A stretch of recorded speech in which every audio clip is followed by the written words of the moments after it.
Oh. Hey, how you doing, South Florida? Thank you for coming.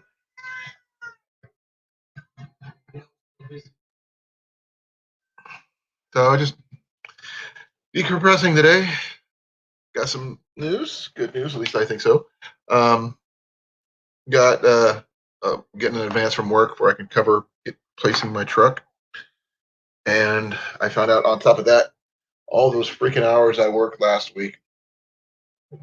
Oh man, how many hours was that? Check here. I actually worked a ton of hours. So many. I don't know what this. Let's see. Where's that? Where's that? Let me see here.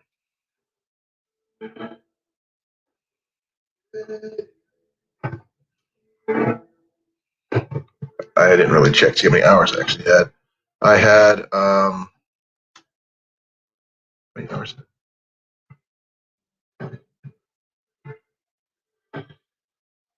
Let's see here. I had 109 hours in the last 2 weeks. So, yeah, it's been a day, a week, a month, a year, and I'm doing good. So I'm glad you can make it, South Florida. I really appreciate it. Yeah, Jeff, I know. How you guys doing? You guys doing good?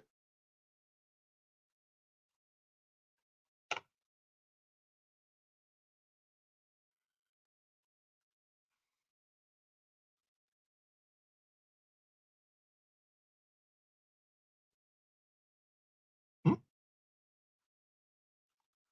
Oh, sorry. I'm not sure what to do, but okay. Who knows? Let me get you up here.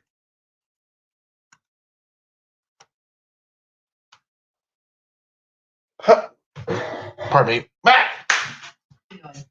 Toilet paper mug. I forgot it He was attacking it. again. Yes, again.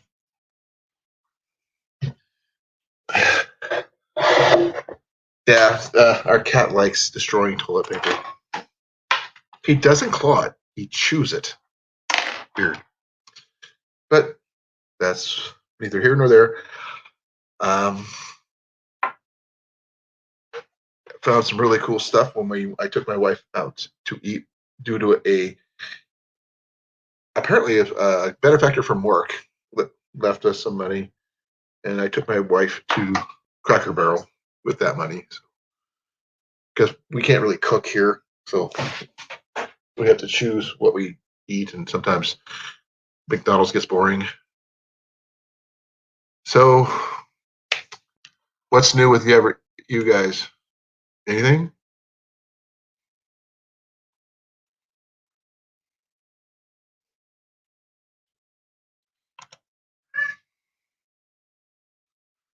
Yeah, there's so many people online today. I mean, I'm going up against Prepping 101. I'm going against Jimmy C and Friends, Living Miracle Homestead, Jason Avers, West Haven, Always and Forever, Prepper Nurse, Catfish Terry, Caribou Country Outdoors, and so many others.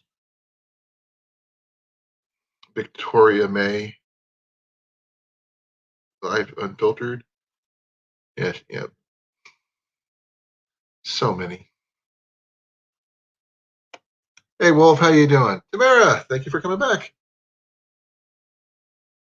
I'm just here to chat, decompress, because I've had found out exactly how many hours I've worked in the last 2 weeks, and just over 109. So that means a lot of overtime, and that's going to help with our current situation for a while anyway. And I also got an advance from work, which they put through, which I'm actually surprised because they usually don't do that, to help us with the vehicle situation. We have not heard back whether the car starts yet. Either way, we're going to go forward and try to get the new Envoy, and that way we'll have a decent vehicle. Should be by this Friday at the earliest. Jenny and I will make a trip over to the dealer after we contact them this week, and hopefully we'll be able to sign the papers. And whether we use a down payment or not, I mean a trade in or not, we'll still have the money to cover that. Hey, Grace. So I'm just giving an update. Found out I'm making a ton of. Let me see here. Let me see. My thing fell through. But stop. I'm trying to figure out. Well, that still came out. Holy cow. Hey, hon. Come here. I'm sorry. Hey, CJ. Thanks for coming. Why are you tacking the laundry basket? Trying to get attention? Mac is just getting cooped up here. 29. Let's see. What was it exactly?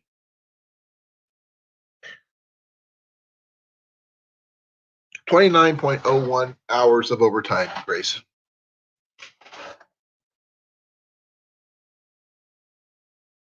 Give me a second here. I want to try to figure something out real quick if I hadn't already done that.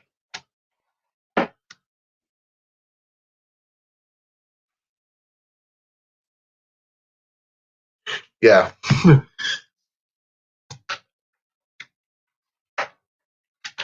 It's, yeah. I had a couple really long days the last couple weeks. And I found out today that I get to do half days of, sorry, we're doing afternoon deliveries now. So I work at the warehouse in the morning and I do deliveries in the afternoon. So that's going to be fun. Without telling you exactly what I make close to over 15, but less than 25 per hour. So and I've been there a long, long time, which is one of the reasons why I don't want to move. I make really good money and the insurance is really good. And I've got some really good friends over there. So, but we're going to get the car taken care of one way or the other. I actually could either fix it or replace it. So we have a either or situation. We just want to replace it. We can get a newer vehicle that runs. We don't have to worry about getting it fixed. Done. That kind of thing. So I'm not going to talk about the car. I'm not going to talk about the house because we already know we got it. So we're still in the room, as you can plainly see. I'll probably throw some about. I've got one more week, I think. Let me check the calendar. How much time we actually have? We have from Friday. 10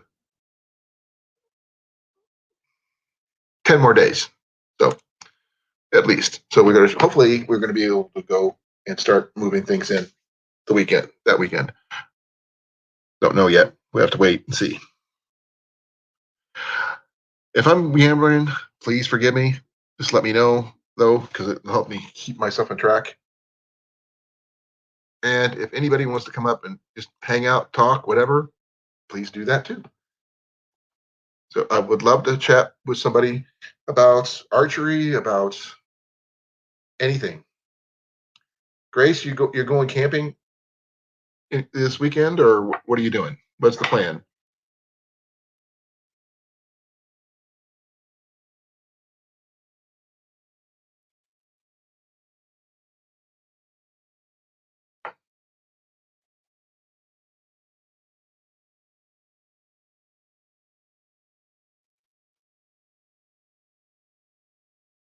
Oh, it wasn't a sheet.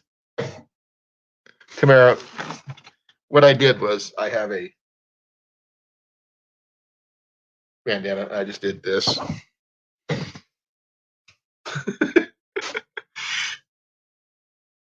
I didn't feel like stopping my stream because I like, So it worked. It's the low-tech way of doing things.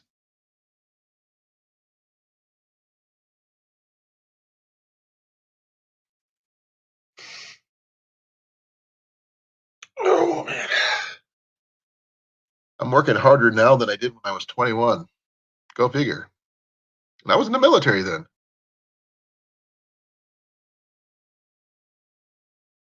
Yeah, I can understand that, Grace. Me, I'm just doing the best I can.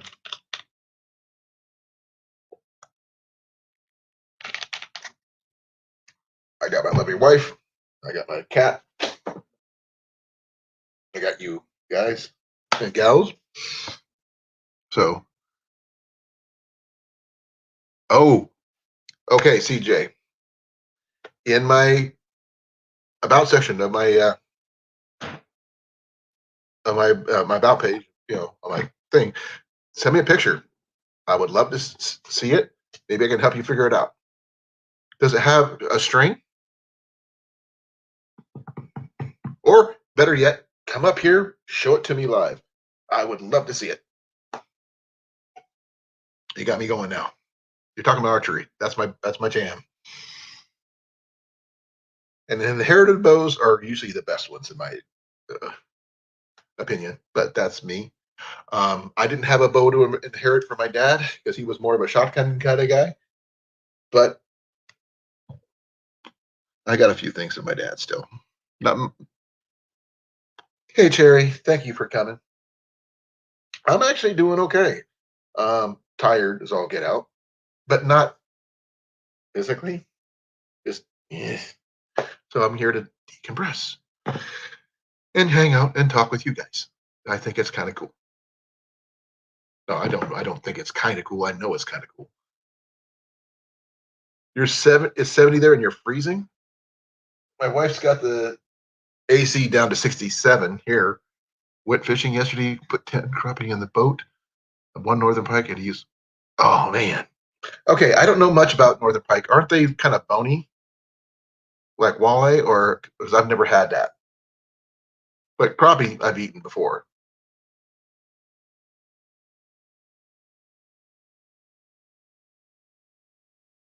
Okay, that's perfectly fine, CJ. Anytime. I'm not sure if you have Facebook. Contact me on that one too. Jeff does all the time about his stuff. He's got some really cool designs for backdrop. My backdrops with his target stands. Yeah, really cool. Speaking of, your ears must have been burning, Jeff. I was just talking about you.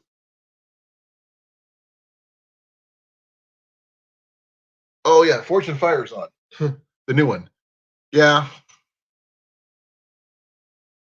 I CJ just got a new bow. Hey Rob, how you doing?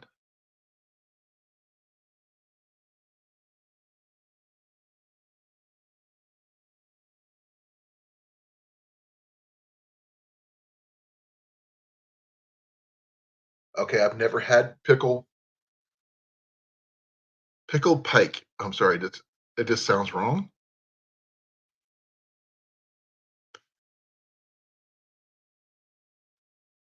So I don't know anything about it.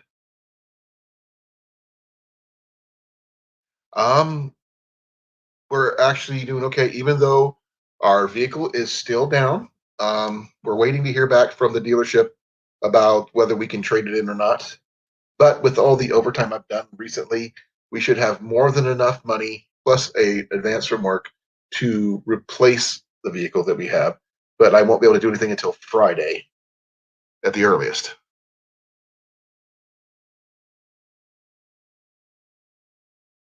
Oh, so yeah. Well, CJ just inherited a fiberglass bow from his dad, and he's going to send me pictures. And I wanted him to introduce you to you so you can show him your target stand that you have built, along with my backdrop.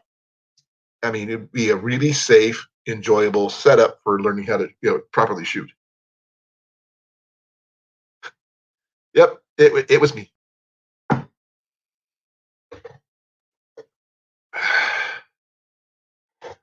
found some. I went over to the Cracker Barrel with some a gift that someone had given me from work, and found out that the Cracker Barrel carries cast iron. What are they again, hon? Yes. What are those pans that I found? I showed you loaf pans. Yeah, the bread loaf pans. Yeah, cast iron bread loaf pans that would be perfect for Jenny's meatloaf and making bread, obviously.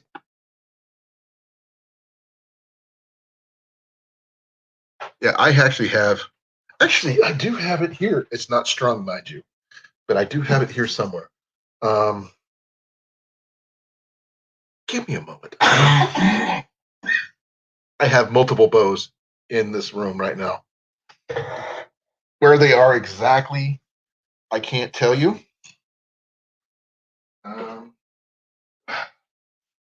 One moment.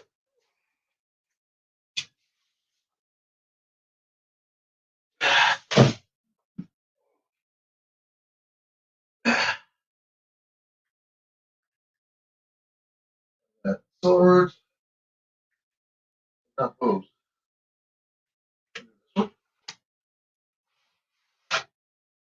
Yeah. Not bow I want.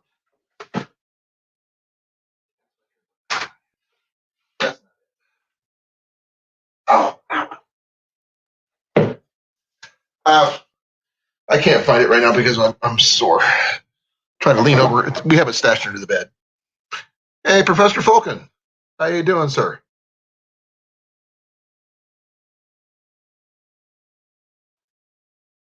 Hey, CJ, it doesn't matter to me.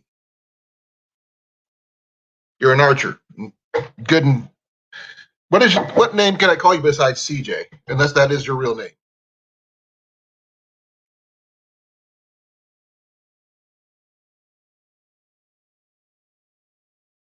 Well, I am not a gardener, but I do have a green thumb. If you don't believe me, ask my wife. She can tell you I grow stuff better than she does. How's our plant doing? How's our aloe vera doing? Or what? Aloe vera? I don't know. That tells you how much my wife knows about plants. Probably not good. I gotta check. Put it in the window so we get plenty of light.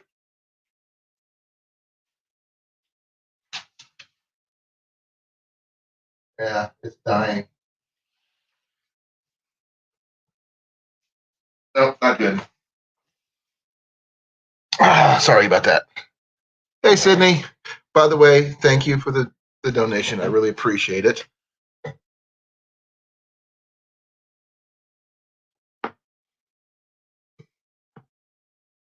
What's up?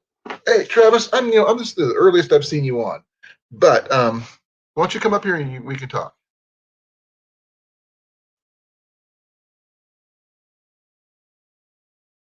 So, here's the thing.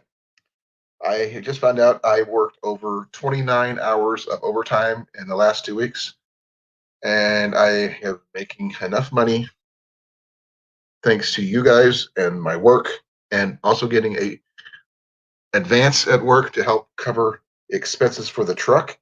If everything goes well, everything willing, we could most likely be into a new vehicle by Friday, but we got to get till Friday.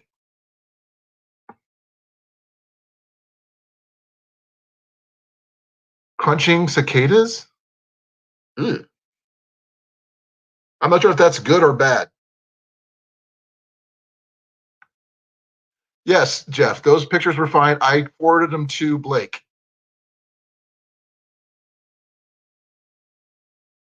That's fine, Travis.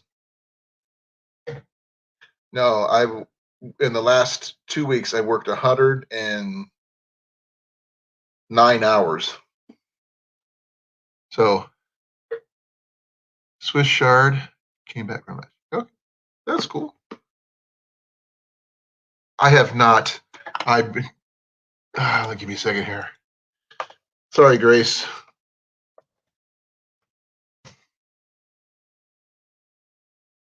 I got the. Okay, that does not. Why did I? Oh, that one. She did send me the link for that one. I have not watched. Okay, I like your kitchen, by the way.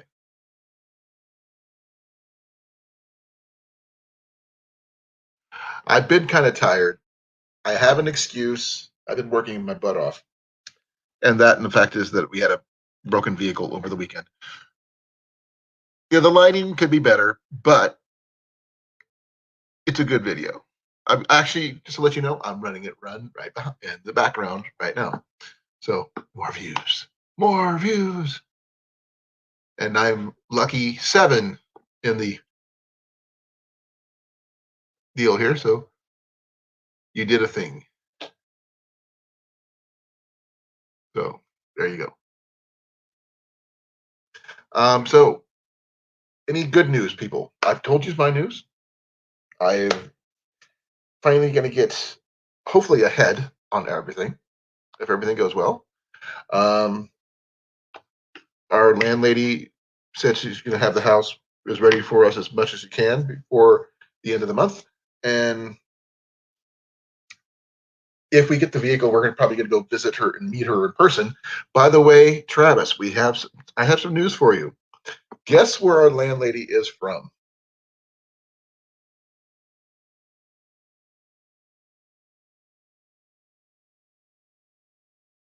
And Blake, did you get the pictures that I sent you from Jeff about his target holder?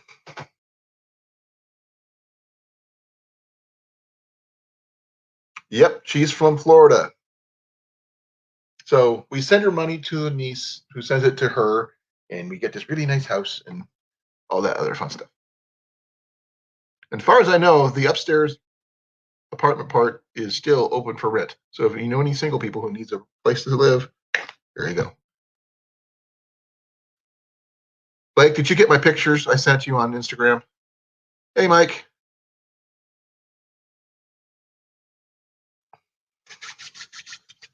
Sean, how you doing, sir?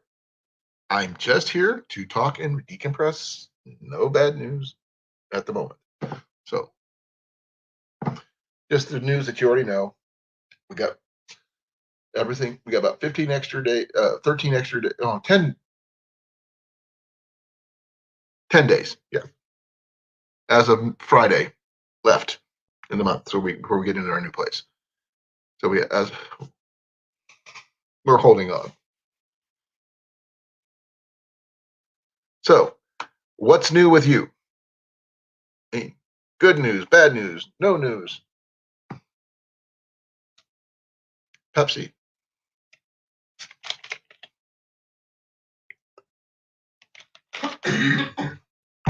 All right, let me see here. I got a new one I want to create.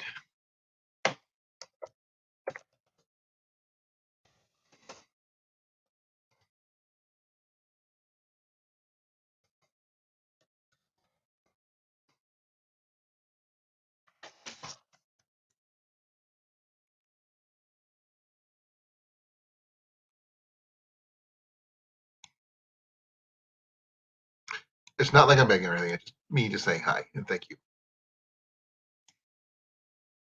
Hold on, I'll be right there. Okay, cool. Well, we're doing good so far. Money's been sent and accepted. Lease sent and accepted. We just need to get there. And that's the holding pattern part.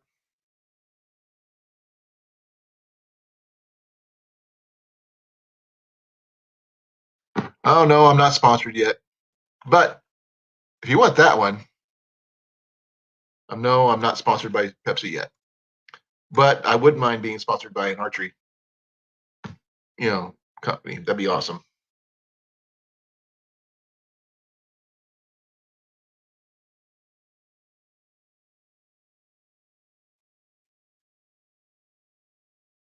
What kind of phone do you have, Grace?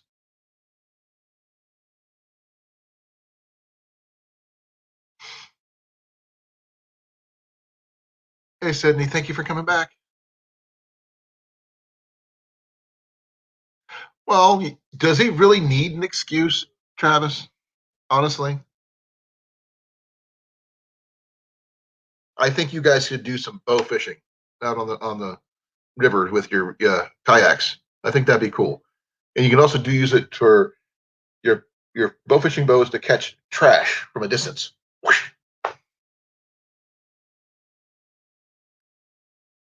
That'd be interesting. I think that'd be kind of cool too. That way you don't have to go all the way across the river or whatever you're at. LG Stylo 4. Okay. Be well. Have a good supper. Okay. LG Stylo 4. Okay. I don't know anything about that one, but I'll look it up.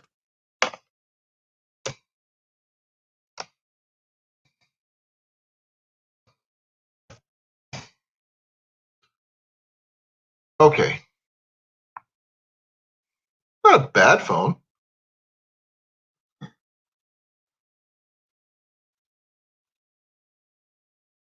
Well, there you go, Travis. Feel free to use that one. If you do, I want to see it. I mean, I got a fishing arrow I need to refurbish. I got to clean up the old fletchings that was on it. I also need to get a new tip for it. And I'm going to get a couple more extra things for the bow fishing part. So I think that'll work really well.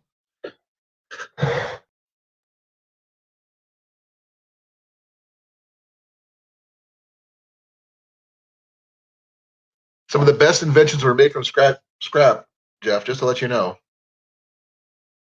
Necessity is the mother of invention, as the saying goes. Let's see here. Let me see what we got.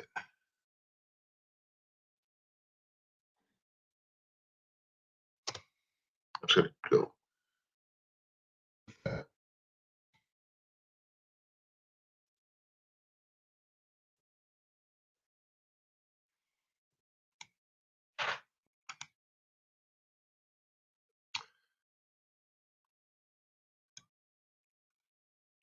Yeah, I thought you might need it for your setup because when we were on last night when you talked about your block targets, Blake. I thought if we can get the pattern from Jeff. Oh, hey Sean, sorry about that. How you doing? How's it going, bro? Good. Good to see you. Actually, it is actually doing really well. Good to see everyone in the chat.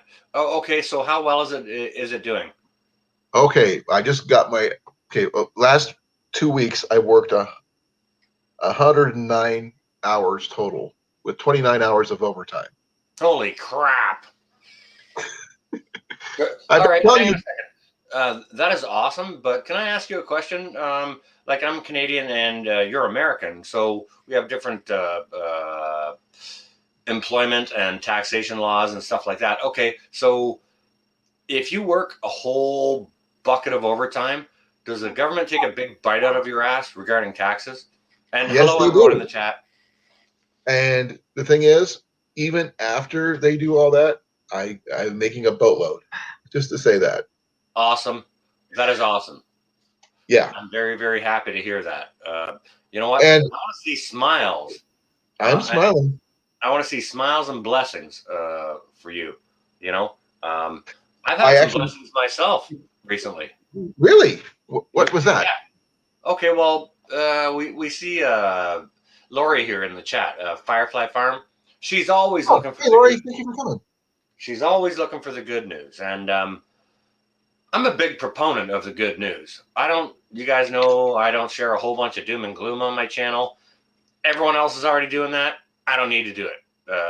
I'm not a news salesman, nothing like that. But I am always looking for the good news, for sure. I had a phone conversation today with a former employer that I worked for, maybe 15 years ago. And I worked for him for like a dozen years. A decent chunk of change of years, yeah. And That's okay, Lori. We'll get that conversation out of the way. Apparently, Lori and my dad, her dad and my dad may have been in the same fleet during the Cuban Missile Crisis. Shut your whole entire face. Yeah, my dad was in during the Cuban Missile Crisis. All the Marines were on those ships. My dad was on one of those ships. So I don't know if they knew each other, but the probability is better than nil. That is so cool. Yeah. And to both Colin and Lori, thank you both very much for your father's service. Colin, thank you for your service. Oh, you're most welcome. You know, I'm one of those guys who got out and couldn't stay out. Grace and everyone else who's in the chat who's served, thank you, all our service members, current and former. Well, let's see. There's Travis, Trail Trash. He's Army. I'm Air Force Army.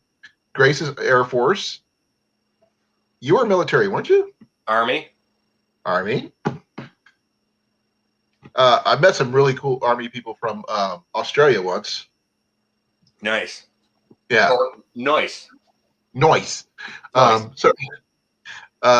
don't know if Harvey's not in here yet, or neither is. Oh man! Ever since I hit my head, I get locked up. That's okay. We got some really cool people in here. You don't have to remember everyone. Steve? Bomber Steve. You mean Bomber Steve? Bomber Steve. Out of Australia. Yeah. Lovely I'm not sure if he's military, but we know some Australians. Wendy, thank you for coming. Good news. Grocery store has a lot of canning jars and lids. Awesome, Wendy. That is wicked awesome. Pick them up if it's in your budget to buy them. If you can afford an extra $15, get a flat of them every time you go there. Okay. That reminds me of something. I was looking on my Walmart app, and they have canning jars with lids for really inexpensive. At least I think so anyway.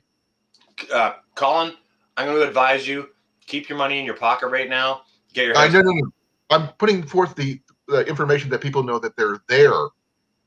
Okay. I'm trying to look after you, bro.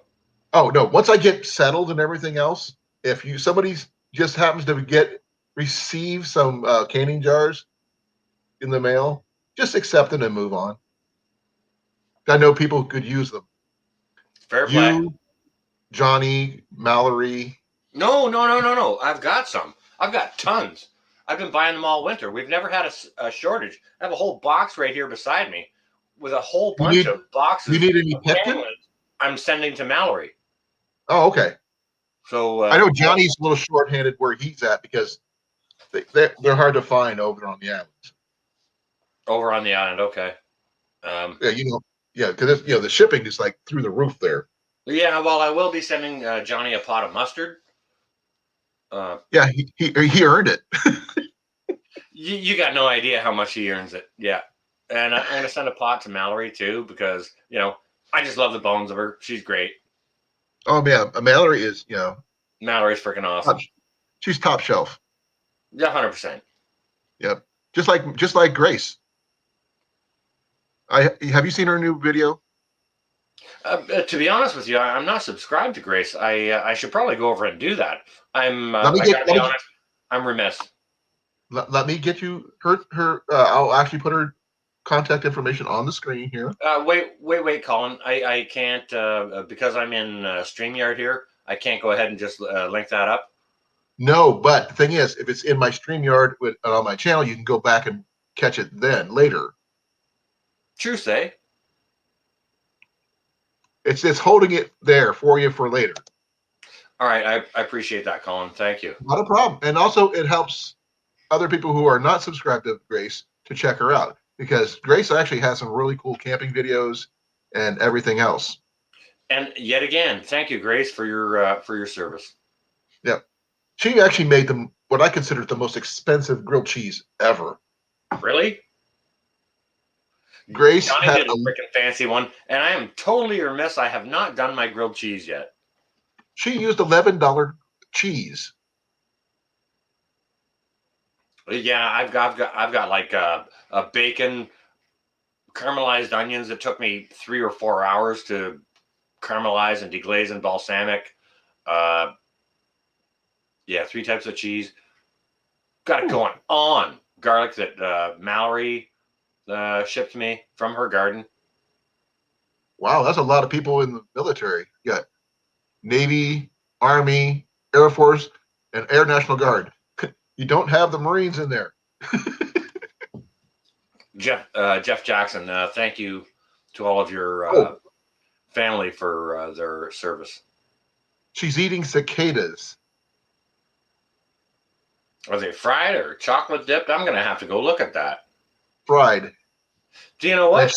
She said she ate. Cicadas are supposed to go through the roof this year. I haven't heard anything about it yet, but it might be a whole bunch of protein for people to gather and. Yeah. I actually blame cicadas on my tinnitus. Because when I was doing Renaissance fairs, we were in a medieval style campus pavilion, and one crawled up on my bed and did a screechy in my ear as I was sleeping. And when I woke up, the sound never went away. Oh, ringing in your ear still. Yeah. Right now they're ringing bad. Goodness gracious. Yep. But I've heard people can eat them. I mean, I'm not sure exactly what they taste like. And I've got Grace's video. Actually, I had it playing in the background while we were talking. I would imagine that bugs taste like whatever you flavor them with. Like if you put chili powder on them, they're going to taste like chili. Or chocolate. Turmeric on them, they're going to taste like turmeric. You know what I mean? What's turmeric taste like?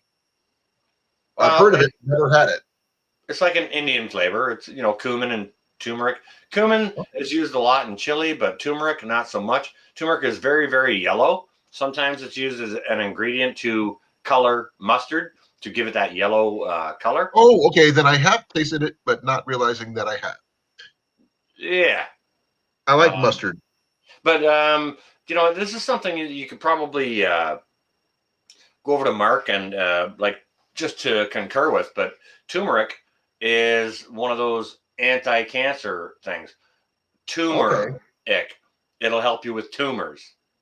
That's cool. Cancer runs in my family, unfortunately. Don't take my word for it. Go over and see Mark. He knows all that stuff. He actually has popped in from time to time on my channel, which is really cool. Yeah, Mark's a great guy and full of amazing information. Hey, CJ, how you doing? Just inherited a bow from her dad. Who did? CJ. She did. Okay, well, I hadn't seen that comment yet. But that was earlier in my chat before you arrived. Oh. And awesome. Yeah, she's going to be sending me a picture to my email, and I'll look it over. I actually invited her up here, but she didn't feel like being up on screen, which is fine. Not everybody is. Hey, Colin, don't send it to my email. Just text it to me. Oh, okay. Not a problem. Get the picture. I can do that. If CJ is okay with that. Yeah. Also, just let you know, every time I try to leave a voicemail for you, your voice box is full. Yeah, well, you guys know me and technology. Sometimes I don't even look at my phone for a couple of days. I haven't answered my email since September. I'm just razzing you. You know that, right? I know, but I'm starting to get a little bit defensive about it. Maybe I should do something about that. Well, I mean, just set aside a day to go through, see what's in there. A lot of junk, you get rid of it. At least let us be able to call you and leave a message. Say, hey. You got my phone number, bro. Yeah, I know. Most of you do. So it's cool, man. I'm just actually glad that I'm not stressed about money as much as I was. I still have to deal with this until the end of the month. So you know what? You'll get through it, though. You're less than 2 weeks away. You're less than 2 weeks away. Right? Yeah. So, it's as of Friday, it'll be 10 days to the 1st. So yeah, it's still got a bowstring, so that's cool. Welcome back, Jeff. And by the way, just for your references, Sean, Jeff Jackson here has a target holder that he made. Really, really good design.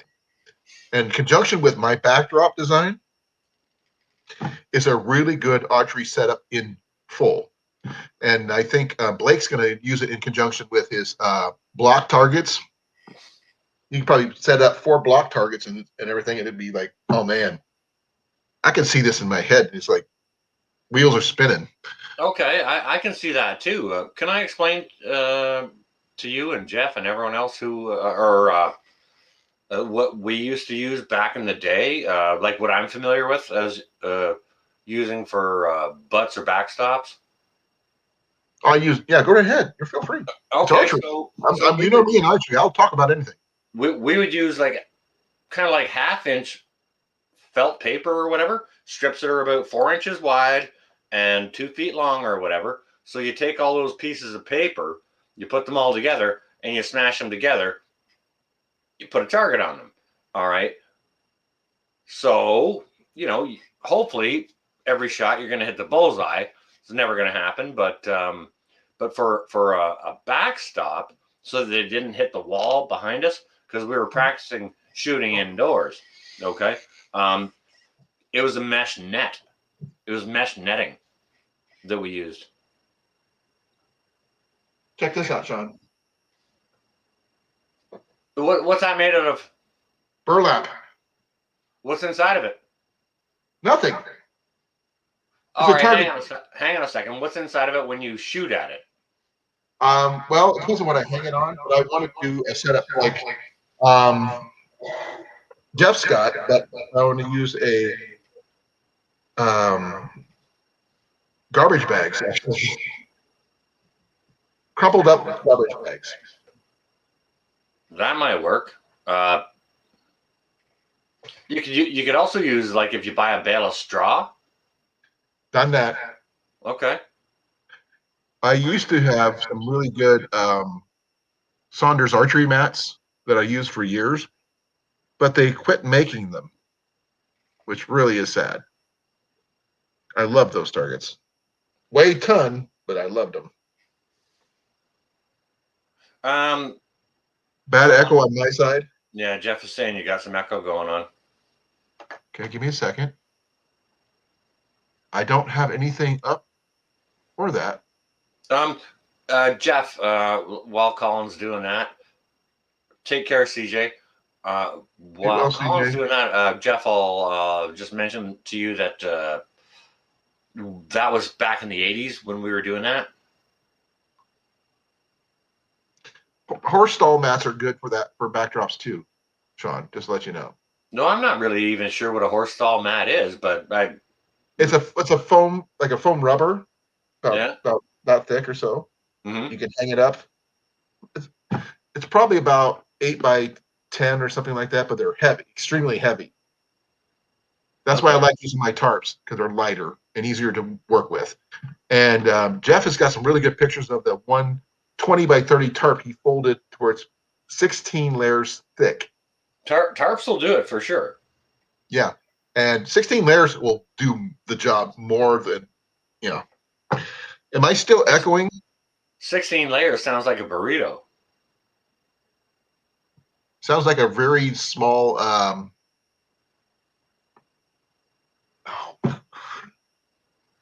man, I hate locking up. Stretch it out, bro. It's the sword pattern where you fold the steel. What's it called?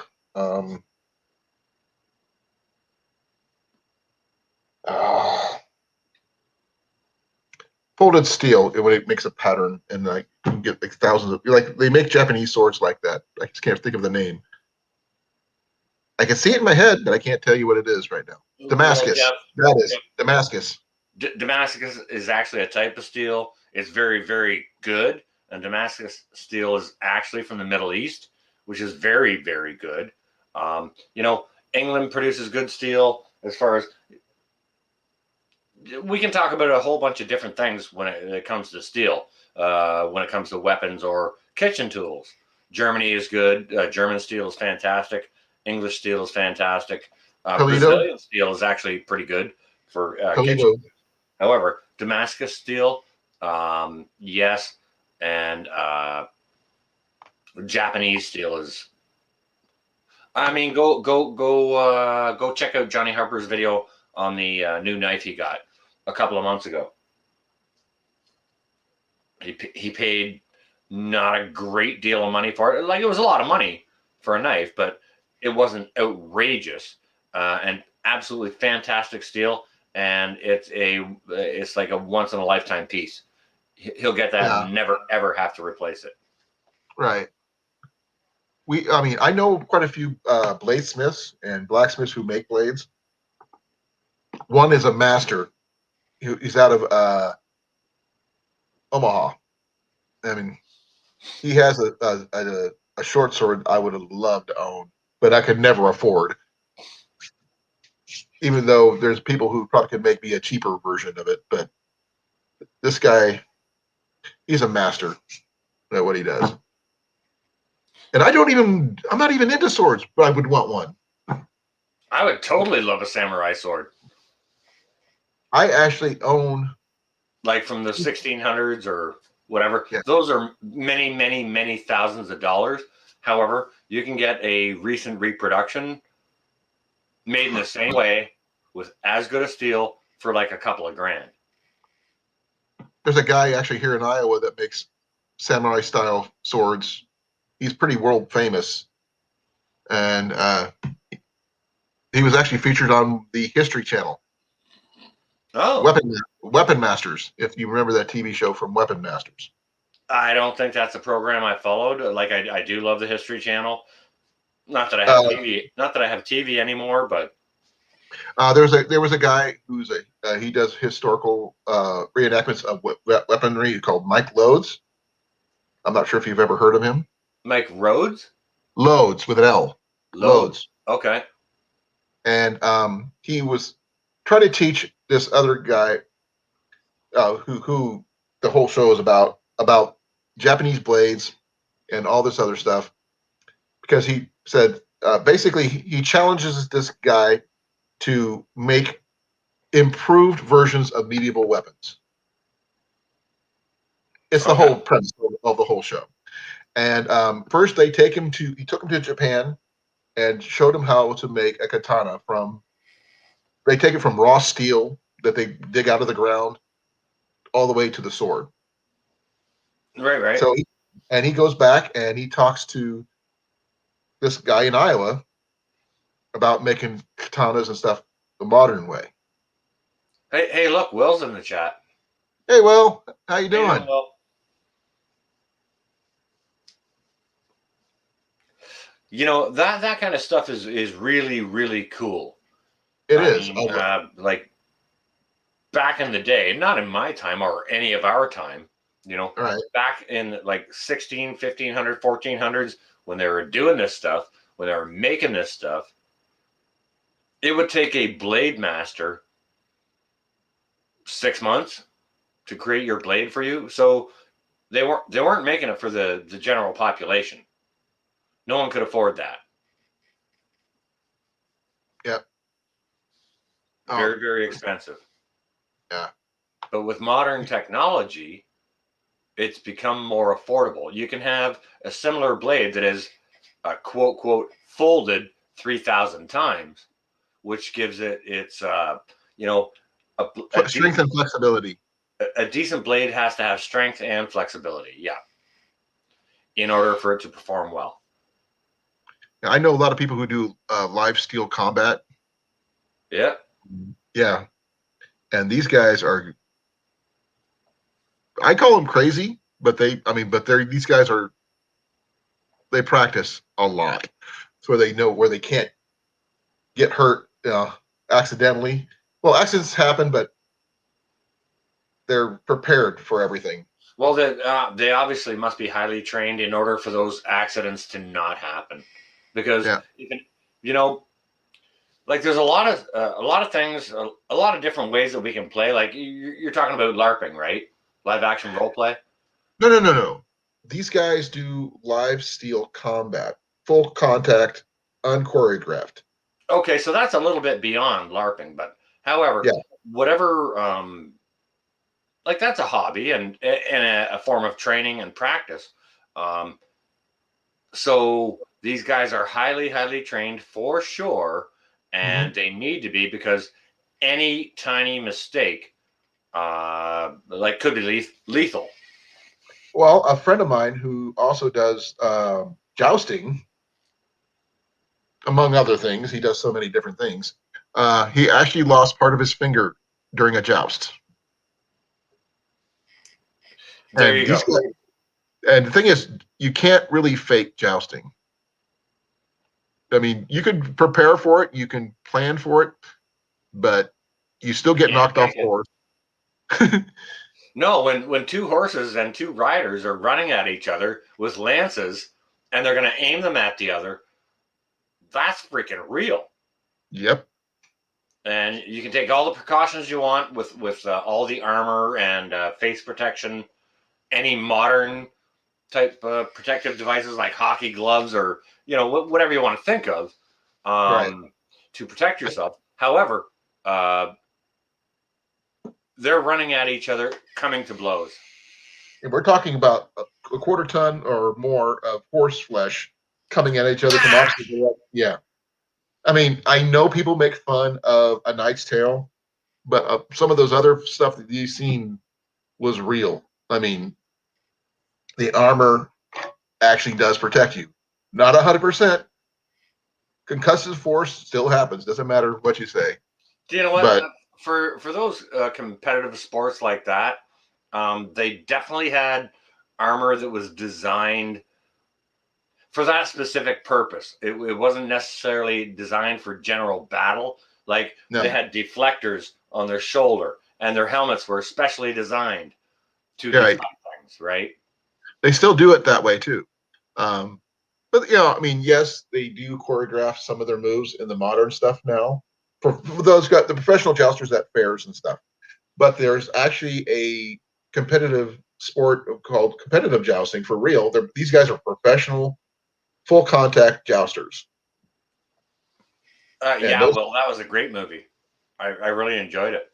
yeah, your entrails become your extrails. Pain, lots of pain. What was my favorite in that movie?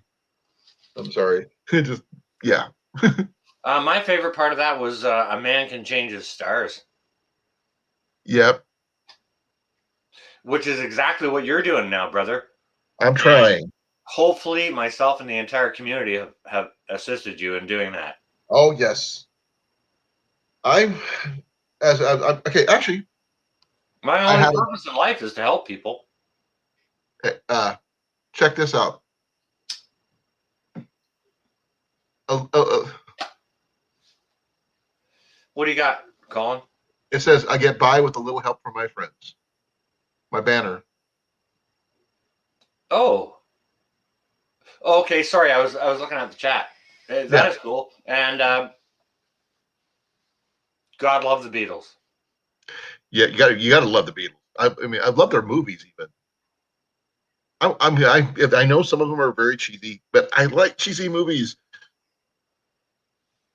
I also like Elvis movies. So I get by with a little help from my friends too, and it comes through encouragement and there's a lot of positivity that comes from the community. A lot of it. I will be right back, Sean. I have to make a restroom break, but please continue talking with everybody. All right, I'll hold the floor for you. If you want to Thank throw you, me up sir. on, like, don't puke, but if you want to throw me up on big screen, I doesn't can do matter. that. I can just sit here like this. There you go. Okay, so guys and gals, what is the share with Lori Austin here now? What is the positivity from your day today? What are the good words? What is the good news? Lori Austin wants to know. Firefly Farms, a dear friend down in New York. She lives, she's like 70 miles out of New York City, and she works down on Broadway. She's been out of work for, goodness gracious, a year and a half. She's got her son at home from university right now. What's the good word? Lori always wants to know the good news. And the good news I've got for you guys and gals is I spoke with a former employer today, and it was a very, very nice conversation. Uh, We didn't part in the absolute best way. We just kind of walked away from the other. His business was failing a little bit, and I was getting a little bit upset as to how he had been running it, things like that. And it was a smart decision on both parts. And he contacted me last week, and he touched base, and we had a conversation today that looks like a positive move forward. We can help the other out, and he's an employer that treated me well. He put bread on my table for a lot of years, and me working for him put bread on his table for a lot of years. So it was a good two-way working relationship, and that's Are really, you really going back? important. Is that what I'm catching? I didn't hear you. Are you going to go back to working for him? Is that what you're saying, or is that something? Are you just guys catching up? Well, we caught up today, and we've set up a meeting for early next week to not just go ahead and go into work, but I want Talk to go about have the a meeting. possibility. I want to go have a meeting with him at the job site, which he invited me to. I didn't suggest it. He suggested it. He's like, well, why don't you meet me over at the job site?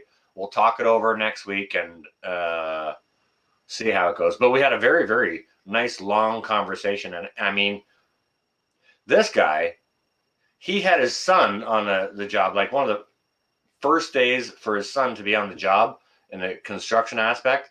I had his son up on a skyjack, which is a I know it is. lifting Yeah, platform I'm familiar. for indoor construction. And the young man was he felt a little bit queasy after It a bit, happens. It and does happen. it was light work, but so we had to give him a break that day. But as I understand, my former boss's young lad is now a professional firefighter. He does Ooh. high-rise window cleaning on the side, and he also does work for movie sets that have high risk, high wire rescue aspects to it. So I mean, like, Hey, Don. Thank you for coming. Hey, Michigan. I call her Don. Hi, Don. Michigan. For anyone who doesn't have their name in their name, it takes me a really, really long time to learn it. And if you ever change your name, I'm sorry, that just Like Mrs. Lost did. blows my biscuit. Mrs. Lost changed her name. What'd you change it to? I can't remember. I'd have to look at it. She was She Mrs. just changed it. Lost. I didn't recognize who she was until she said, "This is who I am. I just changed my name." She may have a couple of accounts because I saw her as Mrs. Lost like 2 days ago. Yeah. And Drops is in the building. Hey, Drops. Yep. Today is my decompression day. I just want to decompress and hang out and talk and hear good news and all this stuff. So, well, I shared some good news with you. Yes, Who else you did. got good news? I already shared my good news. Well, I wasn't asking you. I've heard yours. I've shared mine. Who else in the chat over there's got the good news for the day? For Lori Austin. Oh, Grace said this: Broadway just reopened. Boom! Look at that. That's good news. Okay, so Lori, if you're still here in the chat, if you don't have a flea bag on your head, encumbering your thumbs, what's when are you headed back to work, Lori? Good night, Jeff. Thank you for coming. By the way, Sean, if you want the plans for what Jeff's target holder, I can send you pictures and stuff like that if you want. I can text them to you if you want. Yeah, Colin. If you do that, don't use my email. Just please text me. I just said that. I was going to text you. Okay, yeah. Well, you've got my number for a reason, and only a whole bunch, certain few people have my number, and you're one of those. So I would appreciate it if you use it. Oh, ooh. Who's got good news? Will does.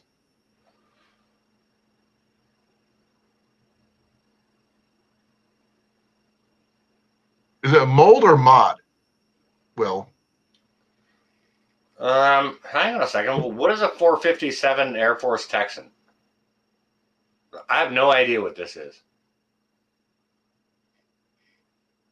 Is that like an airplane or a rifle, or like I have absolutely no idea what that is. Air Force Texan, Air Force. So it's got something to do with avionics, or I think it might be a firearm, is what it sounded like to me, but I could be wrong. I have no idea. That's why I'm asking. It's an air rifle. Oh, Oh, okay. that's right. He's in an air. He's in a. Give me a second. I don't even know if those are legal here in Canada. We've got That's something we could check out. That's actually not a bad idea. We got such goofy Discord. rules. I'm on Discord with him about those air rifles. So yeah, he's got some serious air rifles, Sean. Oh, I can quite imagine. I've seen some that are like holy cow crazy, like knock down a buffalo. And buffaloes have skulls that are like 2 inches thick, right?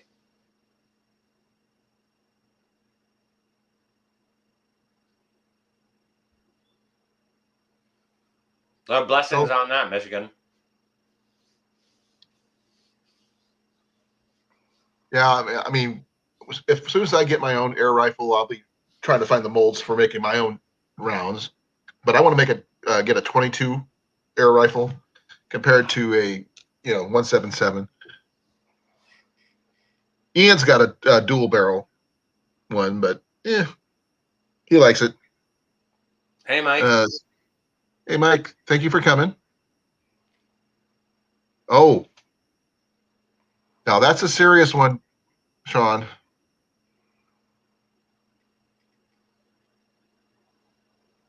A bear and a charging board. That's very nice. Yeah. Well, very nice. I just don't know the legality on purchasing or owning them here in Canada. Like, I'm so out of touch with the laws. Don't get me wrong. I have home protection fully covered. Okay. And that's all I'm going to say regarding that. I'm not going to give you any more details. I'm just going to say, anyone gives me a problem, I can cut them in half on the porch. Okay. I found some information, Sean. I'll post it in the chat if it'll work here. What do you got there, Colin? Why don't you just say it? Because it's a long thing, and I can be able to read it while I talk to you. Such air guns are exempt from licensing, registration, and other requirements under the Firearms Act, and from penalties set out from the Criminal Code for possessing the firearm without a valid license. Much appreciated, Colin. Is that an American statement or a Canadian one? Under which law? Suppressors on firearms, including air guns, are permitted in Canada. This is for Canada, from a Canadian site. Really? That's pretty interesting. Because Canadian air rifle laws. Very interesting. They're realistic about air guns, but they put police in a tough spot because they're not legally firearms. So yeah, you can have them. I'm going to look into that further. And the fact is that you can get a ton of ammo that you can fit in your pocket. Like 500 rounds, you just fit in your pocket, and there you go. Well, isn't air everywhere? You wouldn't even need a pocket to store air. No, I'm talking about the ammo itself, like pellets. I'm just goofing. I know you're jiving me, so just chill. Hey, Drops. Okay. Hang on a second. Yeah, let Drops jump up. I'm going to jump down for a second. I got to go for a wander, okay? Okay. Don't get lost. I'll be right back. Okay. It's your turn anyway. Hey, I promise I'm not wearing any shorts today, so it's a little cold today. Oh, no. So. We don't want to see that. I don't even have pants on. Who live streams with pants on? I don't know, but at least I'm wearing pants today, right? Yesterday I was wearing my shorts, and my legs, I think I blinded Cliff. Is he still alive? Yeah. I'm wearing shorts right now. So, do you know what salsify is, Colin? Say it again. Salsify. SALSIFY. If I saw it, I might, but I can't think of it right off the top of my head. No. Okay, it's a vegetable that used to grow in Europe hundreds of years ago, especially during the medieval and the Renaissance age. Right. So Hey, sorry, Mallory's in the room. Hey, Mallory, thank you for coming. yeah, they used to grow it hundreds of years in Europe for food. It's a root vegetable, and so today I went out in the morning to feed chickens, and I saw they had these purple flowers pop up. Right, really cool. It's Right? about 2.5, 3 feet tall. And I went out this afternoon to take a picture of them, and they all closed up. And I was like, Roy, come on now. Are they photosensitive or something? Oh, they might be. I don't know. But I've grown them since last year, and I got started late on. So these are holdovers from last year. But the chickens love the leaves, and you can eat the flowers, the leaves, and the root, everything on these things.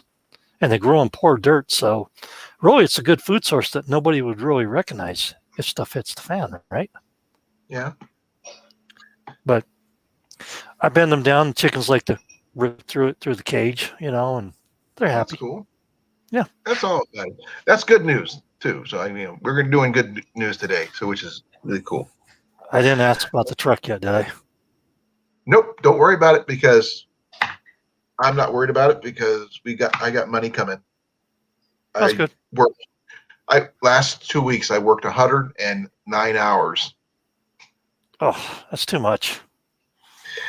but that came with a ton of overtime, which is yeah. Yeah, ton of That taxes too. it's already been. They took the taxes out and still was a lot. Yeah, that's good. So I mean, it's even good to after have a good taxes, job. It's good to yeah, have a good I job. do. That's one of the reasons why we lost the house that I didn't move because my job is a really good job. It's just everything else wasn't at the time. But we have a line on a 2013 GMC Envoy. So hey, sunshine. You really want to get an Envoy? No, do I want to get an Envoy? No. Do we need to get a truck as soon as possible? Yes. It's better than being without a vehicle. We got to Yeah. be moving soon, and we need a vehicle, and it's also within our budget. So You know what's so funny? If you lived really close to me, I'd just give you this old Oldsmobile I got.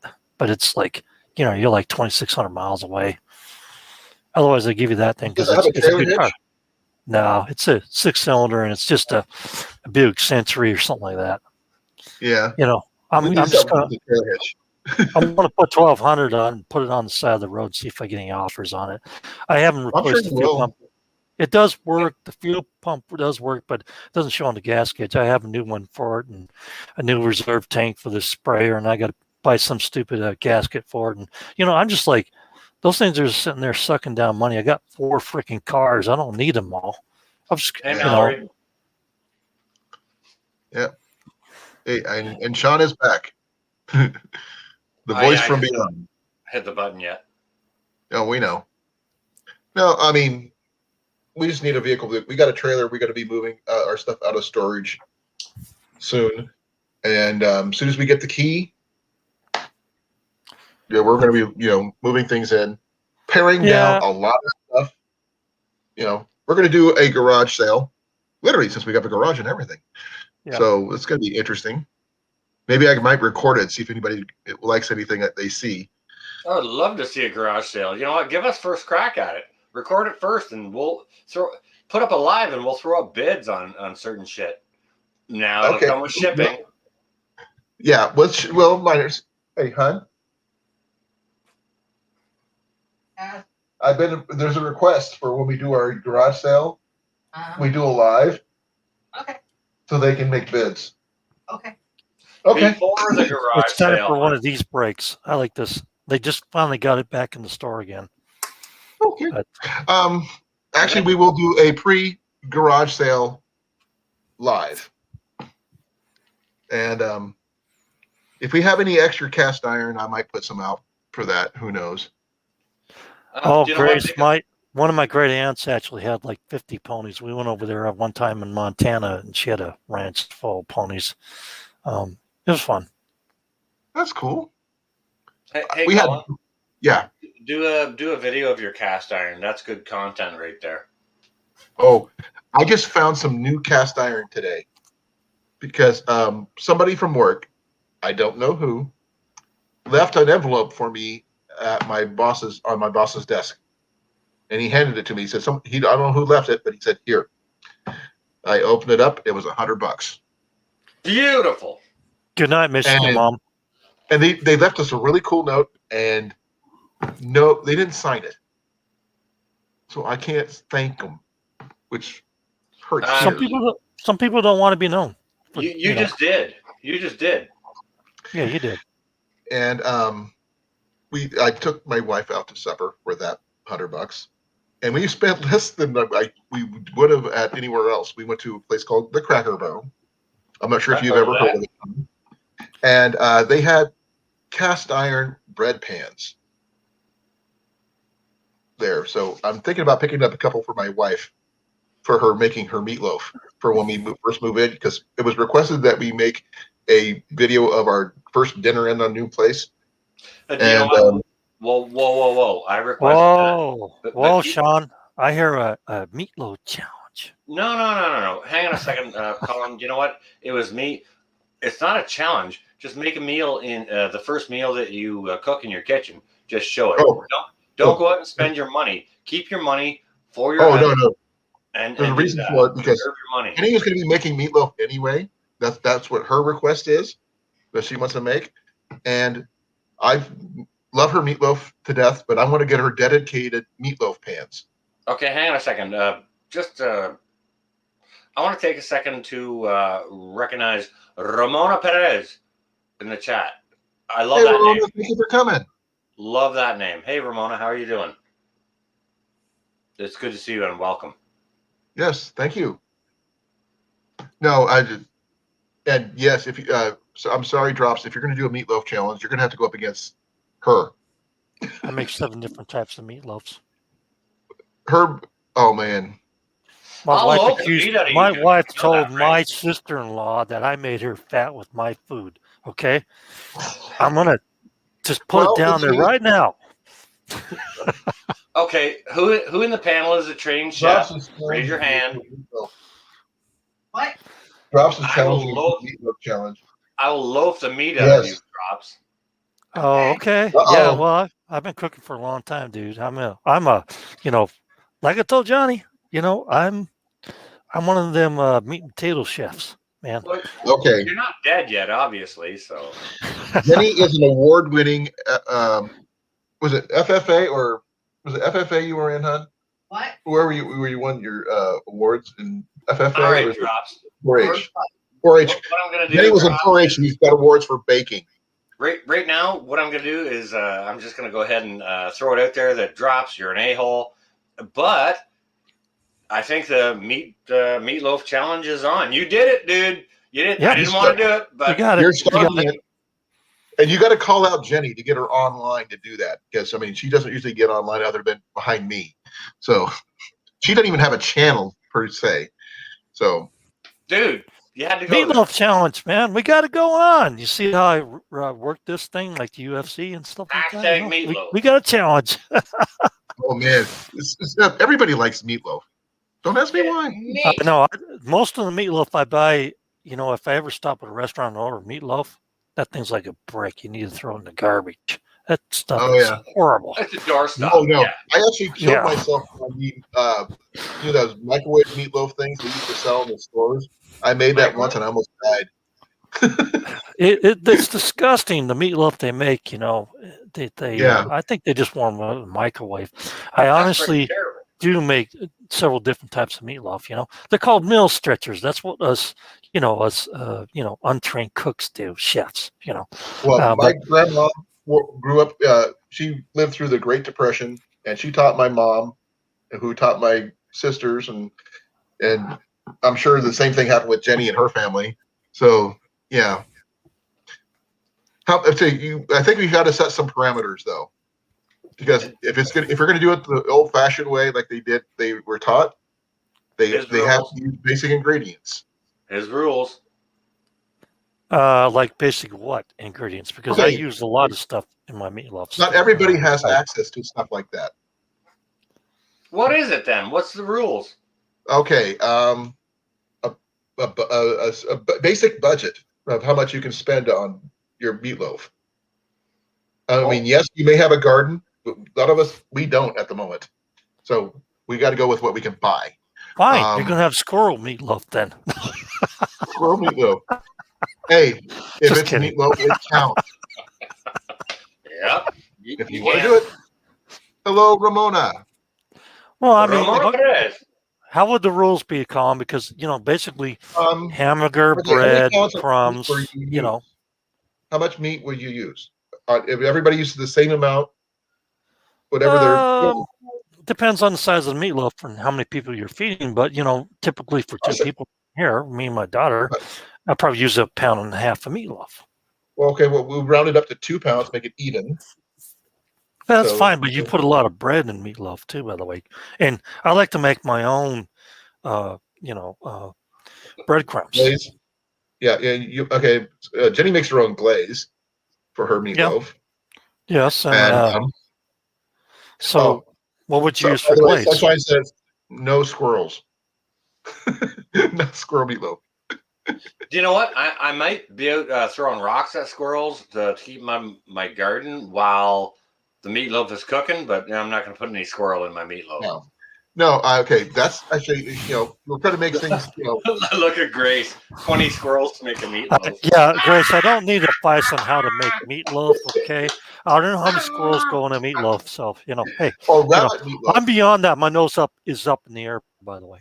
Do you know what, Grace makes another good point, oatmeal instead of breadcrumbs. And there are different ways to do it for sure. And I mean, like I make a couple of different types of dressings, dressing that you use for your turkey, for your my grandma used crackers or such. You can use bread or you can use oatmeal, right? My grandma used crackers and my mom used crackers. If you don't put bacon on the top, it is not meatloaf. Sorry. It's bread. Gotta use bacon on the top always before you put your secret sauce or whatever on top. And well, hey, Drops, why would you limit yourself? Why don't you just grind up bacon and throw it in there too? Okay, Sunshine. I do sometimes. Are you challenging me? Seriously? You want to go? Let's go. Hey, let's go. Look at Sunshine. Sunshine's got the ingredients listed down here, so I think she's in. Sunshine's good. Basically, Sunshine's in. Sunshine's on it. She's got to say if she's in or not. Okay, so it's Colin's meatloaf challenge. Here we go. Well, the Sunshine. I can't see your idea, so it'd be Drops' meatloaf challenge technically. But whichever. Nobody does my challenges. Nobody did my pizza one. Come on. Okay, so you can use my name. I'm good. We'll use Colin's meatloaf challenge. There we go. But I will tell you, I am partial to hers. So I can't. Oh, she's in. She's in. Do you know what? I made my own pizza sauce out of my garden last year, so I should actually throw up a video of that. Yes, you should. Using the sauce to make the pie. Yeah, I made a pizza pie, and I actually used canned tomato sauce and paste. What the hell? I know. That's crap. Get out of here. Colin, get that guy out I still have frozen tomatoes. No. That's not acceptable. Get out of here, dude. I wonder what Johnny would make his out of. What the hell? Oh, Johnny would be insulted. Johnny would just pick something off the vine and say, "Oh, I'm doing this." You know, Johnny. Man, this guy has everything. 24-hour garden. I'm just busting your chops, Drops. I know. But Johnny does have the resources to pick stuff off the vine. Sorry, Colin. He sure does. And you know what? I absolutely love Johnny's cooking videos. Well, see, Johnny actually has everything that Sunshine mentioned in his backyard, including the eggs. Yep. Except he does not have the meat. And meat's expensive there in Hawaii. Oh, Lori is in. So we got 6 people so far. Johnny's got chickens in his yard. He could. I've got chickens too. But honestly, I saw Johnny take down his aluminum cans to the recycling center. Okay. Yeah, the $65 worth of cans. Yeah, and you know what? I gave the neighbor like 4 times that amount of cans and said, I just want to get rid of these things because I was going to use them for a solar passive, heater for my greenhouse, and I never got to it. So all these cans that massed on the back of my yard, on the deck, Right. and I gave him a bunch of cans to help this pays for gas because I know he's not going to get $65 for those. Right. Ooh, that's It's interesting. funny. Grace over in the chat makes a really interesting point here. When it comes to meatloafs, meatloaf is a very, very generic term. So look at what Grace, maybe pop up what Grace had to say there. Yeah. I was actually did that earlier, but I was, I'm not putting chopped hot dogs in my meatloaf. I'm sorry, Grace. That's voodoo stuff. Okay. chopped I hard-boiled can't eggs. deal with it. Can't deal with it. That's too many unknown ingredients. My point Fawn is, Fry, I think it's good to see you. I think my point and Grace's point is, when it comes to meatloaf, it's a really, really wide.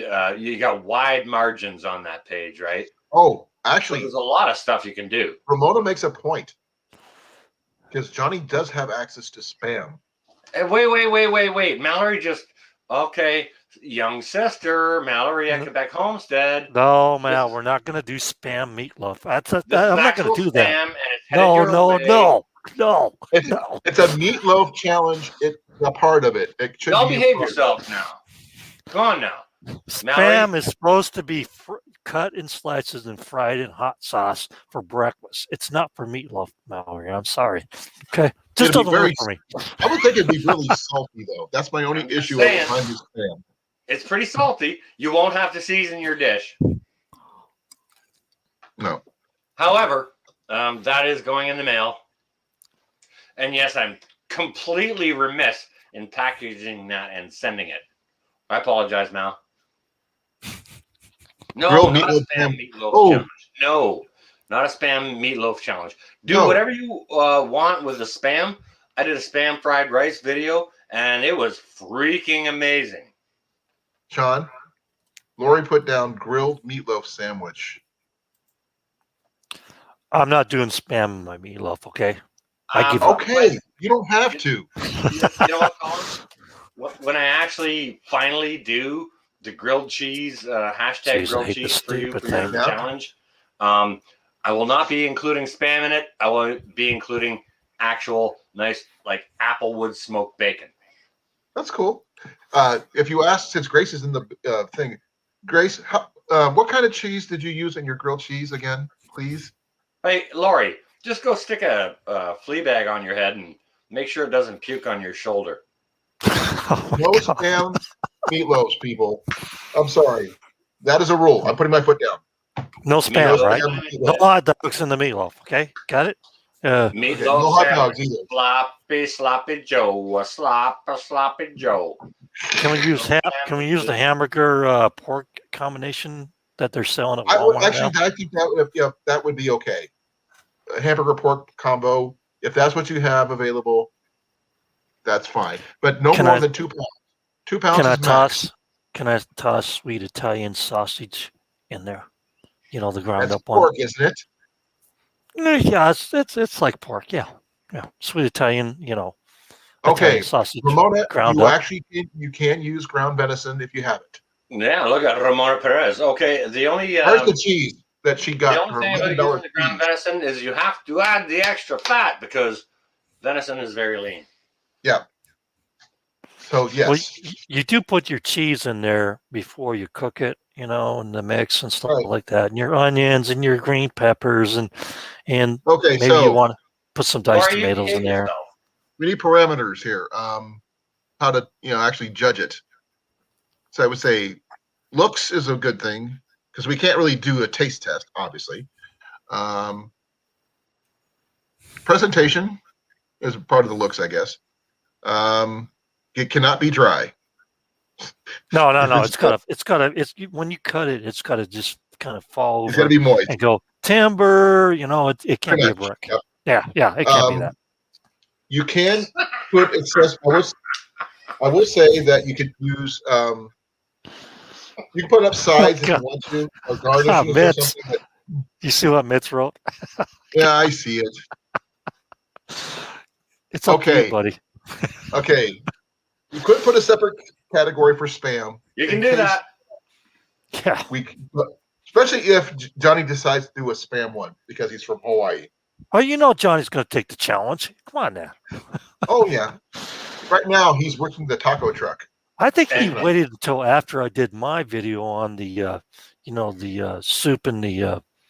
The tomato You soup still was have an the add-on. best soup of all the soups of all the people who made soup. Your soup was still the best one. It was an add-on, but I know Johnny waited till after I did that to take an advantage on me. You know, Johnny, I'm going to tell you do your meatloaf video first, and then I'm going to get you. Listen, Colin, you know why I haven't done the grilled cheese challenge yet? Why? It's going to cost me about like $60 to do it. Well, you know how much it cost me to do mine? $8, $5. Okay, there you go. Because we had to buy the mild cheddar, the medium cheddar. That was it. Fair enough. Actually, them Sunshine, you can use more than tomato paste or ketchup for the top of your I'm a meatloaf. retard You like can that. actually choose your choice. It's your choice what you use. Jenny may be using ketchup. Who knows? If I do That's my her- Mexican one, I'll use a green verde sauce mixed Okay. up with some other stuff. Pick But one I'd rather version. have the green verde because I don't have more Choose tomatoes. one version, not multiple. Get one shot. One. But I got 7 different types of meatloaf. You got to do one. Pick one. I got my Italian one. I got my. I So do have my you're on Mexican one. You have to figure out which one you want to do and go with You're it. funny. Grace, are you in or no? Because I mean, Grace is putting in some really good information on meatloaf, but I'm not sure if she's in or not. Okay, so people are saying ketchup only in a pinch. For me, if I was going to include some ketchup, it would be only for the vinegar content. I would use other ingredients, but the vinegar content does do something for a meatloaf. So, like, we're all of the same mind here. Just it's kind of like different roads to the same destination. You know what's really good, Sean, is you put the red vinegar, not the basalt, balsamic vinegar, but you put red wine vinegar. Red wine? Yeah. Red wine vinegar? Yeah, it works good for a sauce. Is that the same flavor as ketchup, the vinegar and ketchup? Well, that's really. the acid. That's the acid we're just talking about, right? Right. Yeah. But it's not better than using ketchup, Yeah, 100%. And I mean, we can. Whatever you choose, that's up to you. But I have a question for Lori. That one, I'm not sure what that mean as a goal. You can't spend over certain amounts. Well, that's pretty hard because Colin, meat here is a lot more expensive than it is in like Los Angeles. I mean, I'm not talking about spending $50, that kind of thing, on a 2-pound meatloaf. When you could keep it cost as effective as possible. I'd spend $50 on a grilled cheese sandwich, but I haven't been compelled to yet. Yeah, they need a semi to haul this meatloaf out of this place here for demonstration purposes, because I'm going to go big. Oh, drops you funny. Yeah, I try to be. Okay, Grace's might be in. But I'll tell you what, I may make jokes, a lot of jokes, guys, but I am serious about cooking, man, and gardening. I am. I love that. And about prepping and about stuff hits the fan. I am. Okay. Lori, with exception of those people who have gardens who actually have access to extra fresher ingredients, I would say no more than 20, depending on where you're from, varying the prices of the ingredients in your area.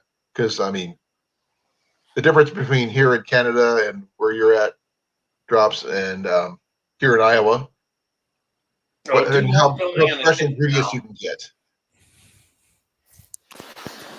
Well, and I think everybody should vote on everybody else's, because I mean, I can't be the sole judge because I can't eat any of it, which really makes me sad. Well, you know what? I'm going to say something right now, Colin. Firefighter Farm. Sometimes the simplest recipe is the best. Okay, do not count yourself out. Just do what you can do and hit it. Because I'm telling you, sometimes the simplest recipe is much better than my daughter says, "Who do you think you are? Gordon Ramsay, and I was like, no, he sucks. Okay, I hate to tell you, Good. Lori. Lori, once you're in, you cannot get out. You're in, and you can't stop intimidating the competition. Drops. I'm not intimidating. I'm just influencing because I want to win. It's No. that win mentality. Okay, I hate to say this though. There's one person you haven't intimidated, and that's my wife. She doesn't care. She already knows she's gonna win. You know what? If she ever meets me, she's probably just gonna punch me anyway. You know what? Um, Boom, you're done. I'm I'll seeing behave. you I'll over there. behave. That's perfectly fine, Mallory. I'd be interested in whatever that is. Yeah, I'm seeing Mel there over in the chat, and I'm not certain what that is. I may have seen it before, but it may not have been identified to me. But I'll definitely be like, I watch all your videos anyway, That'll so be a special category unto itself. I'll be looking out for that. That actually is true because Mallory, if you do take your meat, your hamburger and stuff, and you actually grind the crap out of it, then it's a lot easier to mix the ingredients into it. And it's more consistent, and it does run better that way. Honestly, she's telling you the truth right there. Potted meat. Ooh. That's basically what you're making. When No, well, that's what potted meat's Blake a little said. bit different. Potted meat's different. You know what I'm saying? Yeah. Potted The thing meat's about your the meatloaf drippings. is you want to use your did you see ingredients this, for your Ross? meatloaf, mix them, but don't over mix them, because when you Yeah. over mix a ground meat and then cook it, it gets very, very dense. Yeah, you don't want to do that. Then you get a brick like you get in the restaurants or Like a doorstop. at the store. Yeah, at Are the you store. talking about like fruitcake? No, Oh, we're that's talking a about weapon. meatloaf you buy at the store, Colin, because that's damn I stuff know. is like a brick stop. I mean, that's what I they know. do. I They could have over got some grind it. stuff today, but I decided not to. I've got Christmas cakes that I've been given as a gift at Christmas like 20 years ago, and I'm just keeping it around as a weapon. Oh yeah. Yeah, I don't eat that because it is as dense as a rock. That's cool. I'd still want to see that one, Mallory. Well, when are we going to have the crepe challenge, by the way? Because I make some good crepes. Well, we're already in the meatloaf one, so you're not changing subjects. So Okay. Hey, Mallory over at Quebec Homestead there. Mallory, Torchiere, classic Torchiere. Big hit, massive win on your channel. You'll get lots of hits on that. Torchiere, oh yeah. Torchiere is like a minced meat pie. It's traditional in Quebec. It's mildly seasoned with some nutmeg, maybe a bit of cinnamon, onions, and there are finely diced potatoes in it when it's done right. And the pastry is properly made out of lard, not no butter or nothing like that. It's extraordinarily rich, and when you have it properly made out of Quebec, it is absolutely outstanding. It's close to minced meat pie in regards. Torchiere, yeah. Yeah, that's pretty much what I think it is. You have to also put what's that one thing? Breakfast. I'm forgetting what it is. Cloves. I think Mallory You put cloves in it. You put cloves in it too, by the way, right? Yeah, there could be a bit of clove in there. You got to be real careful though, because things like nutmeg and clove, it's very, very easy to overdo that. Right, but that's basically a minced meat pie, but you put it in a roll and you twist it. And that one, is that what you're talking about? You wrap it. No, you make it in a pie plate. Okay. A deep dish pie plate. Okay, so it is actually just minced meat pie, but I'm talking about the one where you put it out a thin roll and you have some sweet bread that you make, kind of like you do for a pastry, and you put the meat in the middle, then you twist it and then you bake it. You know what I'm talking about? Well, it kind of sounds I forget the name of it, but I love those. Kind of sounds like a like a folded pizza pocket or something. No, it's not like pizza. No, it's crispy like a like if you do one of them, the dough's really flaky and breaks apart easily. But you put the meat in the middle and you twist it and you bake it.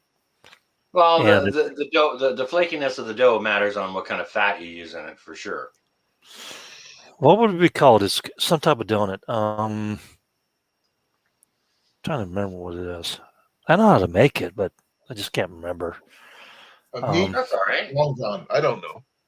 That just No, sounds wrong when I say it that way. no, you can put meat in it, or you can put cheese and Like a vegetables, or you can calzone or something. it's Like not a a meat calzone. Danish? No, calzone's totally different. Calzone is very heavy and it's more like a pizza. This is like a pastry. You know what I'm saying? You put the meat in, or you put the fruit in, or you put the cheese and cream in, stuff like that, and you twist it. Like a Jamaican patty. No, Jamaican patties are very spicy. You know what I'm saying? That's But not they don't have even to be. close. They're only spicy if you spice them. No, it's when you cook it, it's not very dense on the bread, and it's really crunchy and it's sweet on the outside. But you put meat or fruit or whatever inside of that. You're Oh, we're talking talking about about food again. mincemeat tart. It could be a tart in a way. Oh, wow. You guys just gave me an idea, but about something I just saw when you were talking about twisted stuff. I found out about twisted meatloaf. Uh-oh. Oh yeah, We may all be fooked here. bacon wrapped cheesesteak meatloaf. You win. Yeah, You win. actually, I did make some homemade Philly cheesesteaks last week for lunch. They Yeah, were but pretty good. that'd be an interesting concept. But we're going to go with basic meatloaf because that's a little bit above and beyond the normal person's budget. Oh no, I'm gonna do a dinosaur meatloaf. Okay, it's gonna have the claws and stuff. The things coming up and the fangs and I'd get that would be awesome. That would be It freaking better awesome. best be egg shaped, dinosaur egg shaped. Come on now. Don't be messing with us. Just make it meatloaf shaped. Oh no, it's gonna be a dinosaur. I'll just big old dinosaur meatloaf. Make it a dinosaur egg version. Hey, don't laugh, Sean, because my daughter is an artist and she can sculpt anything. You should see her snow sculptures, how she paints and what she draws. Well, I wasn't laughing at you. I was laughing with you. Okay. The challenge has been laid. People have accepted. So, timeline. What do you guys think? Hey, Colin, I'm not done giving Sean shit yet and twisting him around before he realizes I'm joking with him. Paul, this. let Drops finish lambasting me here. Okay. No, don't you mean roasting? Go on, Drops. No, I'm just playing with you, man. I'm not, I'm not a serious person unless it's life or death. I'm just really happy. It's not life or death. I like to have fun. I like to have fun. That's I agree. Roll with it. I agree. I appreciate that. I just wanted to give you an opportunity to, for you to have some more fun if you wanted to. Sean, check this out. I'm good with it. Stuffed meatloaf. Hey, Ramona Perez, stuff your meatloaf. Wait a second. Actually, stuffed cabbage is really good. Have you ever tried that? Ramona Perez. It just rolls off the tongue. I don't know what. For me, that name just stupefies my mind. It's just such a lovely name. Ramona Perez. Especially the way you say it. No, but actually, stuffed meatloaf does sound good, though. Yeah, 100%. You can do that. You can stuff it and bacon wrap it. And does that mean Ramona's in, too? Hang on a second. You know, Ramona, I just cannot roll that R. That beautiful. Sorry about that. I just can't do it. I never could do it in Spanish or nothing else, and I sucked at speaking other languages. So whatever. Oh, Mallory says stuff with cheese. Okay, hang on a second. All right, we're stuck on a little topic here that's about meatloaf, and to be honest with you, it's cool as can be, and I'm way happy to be a participant in it. So happy, to be honest with you, because I mean, we can take the idea of meatloaf, which is peasants' food, right? And we can use a few simple ingredients, to do something with it, or we can take the idea of meatloaf and we can throw like $100 at it to stuff it with really, really good cheeses, wrap it in a bacon weave. We can do all that stuff. You know what I'm saying? Yeah. I mean, growing up, like I said, my grandparents and my mom and my dad, all that stuff, they went through the Great Depression and they had the basic meatloaf and they made the best of what they had with what money they had. I mean, my grandma made her own breadcrumbs from their own bread that she baked herself. Exactly. If grandma's bread got a little bit old, you chop it up and you soak it in milk and you put it in the. Okay, let's agree then. You have to make your own breadcrumbs from your own bread. If you got Right? some peppers, If you have the ability to do so, not everybody if you got does. some tomatoes or some peppers I'm that just are getting kidding. a little long in the tooth, throw it in the meatloaf. But so real That's- breadcrumbs, that would be part of the ingredients then. You can just take the bread that you buy at the store, and you can actually put it in your air fryer, toaster There's oven. no such thing as Make a your own. basic one, Sunshine. Make it the way you want. Okay. Drops. You don't even need to do that. You just take it out of the bag and let it dry. It won't take it actually, or you can probably toast it if you really want to go that route. Yeah, but I'm going to season mine. Okay. Well, that's fine. So It's your choice the way you do that. But I mean, I remember the version that my grandma taught from the Great Depression, and that's about one I grew up with. But then I tried Jenny. Look at Ramona. What about everyone baking meatloaf while listening to meatloaf songs? I would do anything for you. Love by the dashboard light. Oh, definitely. Okay. That, probably have 3 copies of that or okay, I'm gonna throw a little curveball on that one. If you're gonna watch the Rocky Horror Picture Show where Meatloaf is in there singing, we used to go to the Rocky Horror Picture Show and throw tomatoes at the screen. Come on. It's supposed to be hot dogs or frankenfurters. Thank you very much. And rice for the wedding scene. Rice for the wedding scene. Yep. Toast. People Melba toast. Melba toast. Yep. I think the biggest thing I'm trying to point out here is that we should have cooking challenges or other challenges because we want people to get involved and learn how to do things now before things get bad. Okay. Yeah. The thing is, it's also a good way just to connect, and that's what I it like is. about it. It is. It is. And also, it can be fun. If you post your ingredients, what you make yours out of, and that way some people can try it out themselves if they have the ability to do so. I once talked to Jenny about making a 10-pound meatloaf because the Walmart sells these 10-pound tubes of hamburger. It would be just an immense thing. Yeah, I got about 3 of them in my freezer.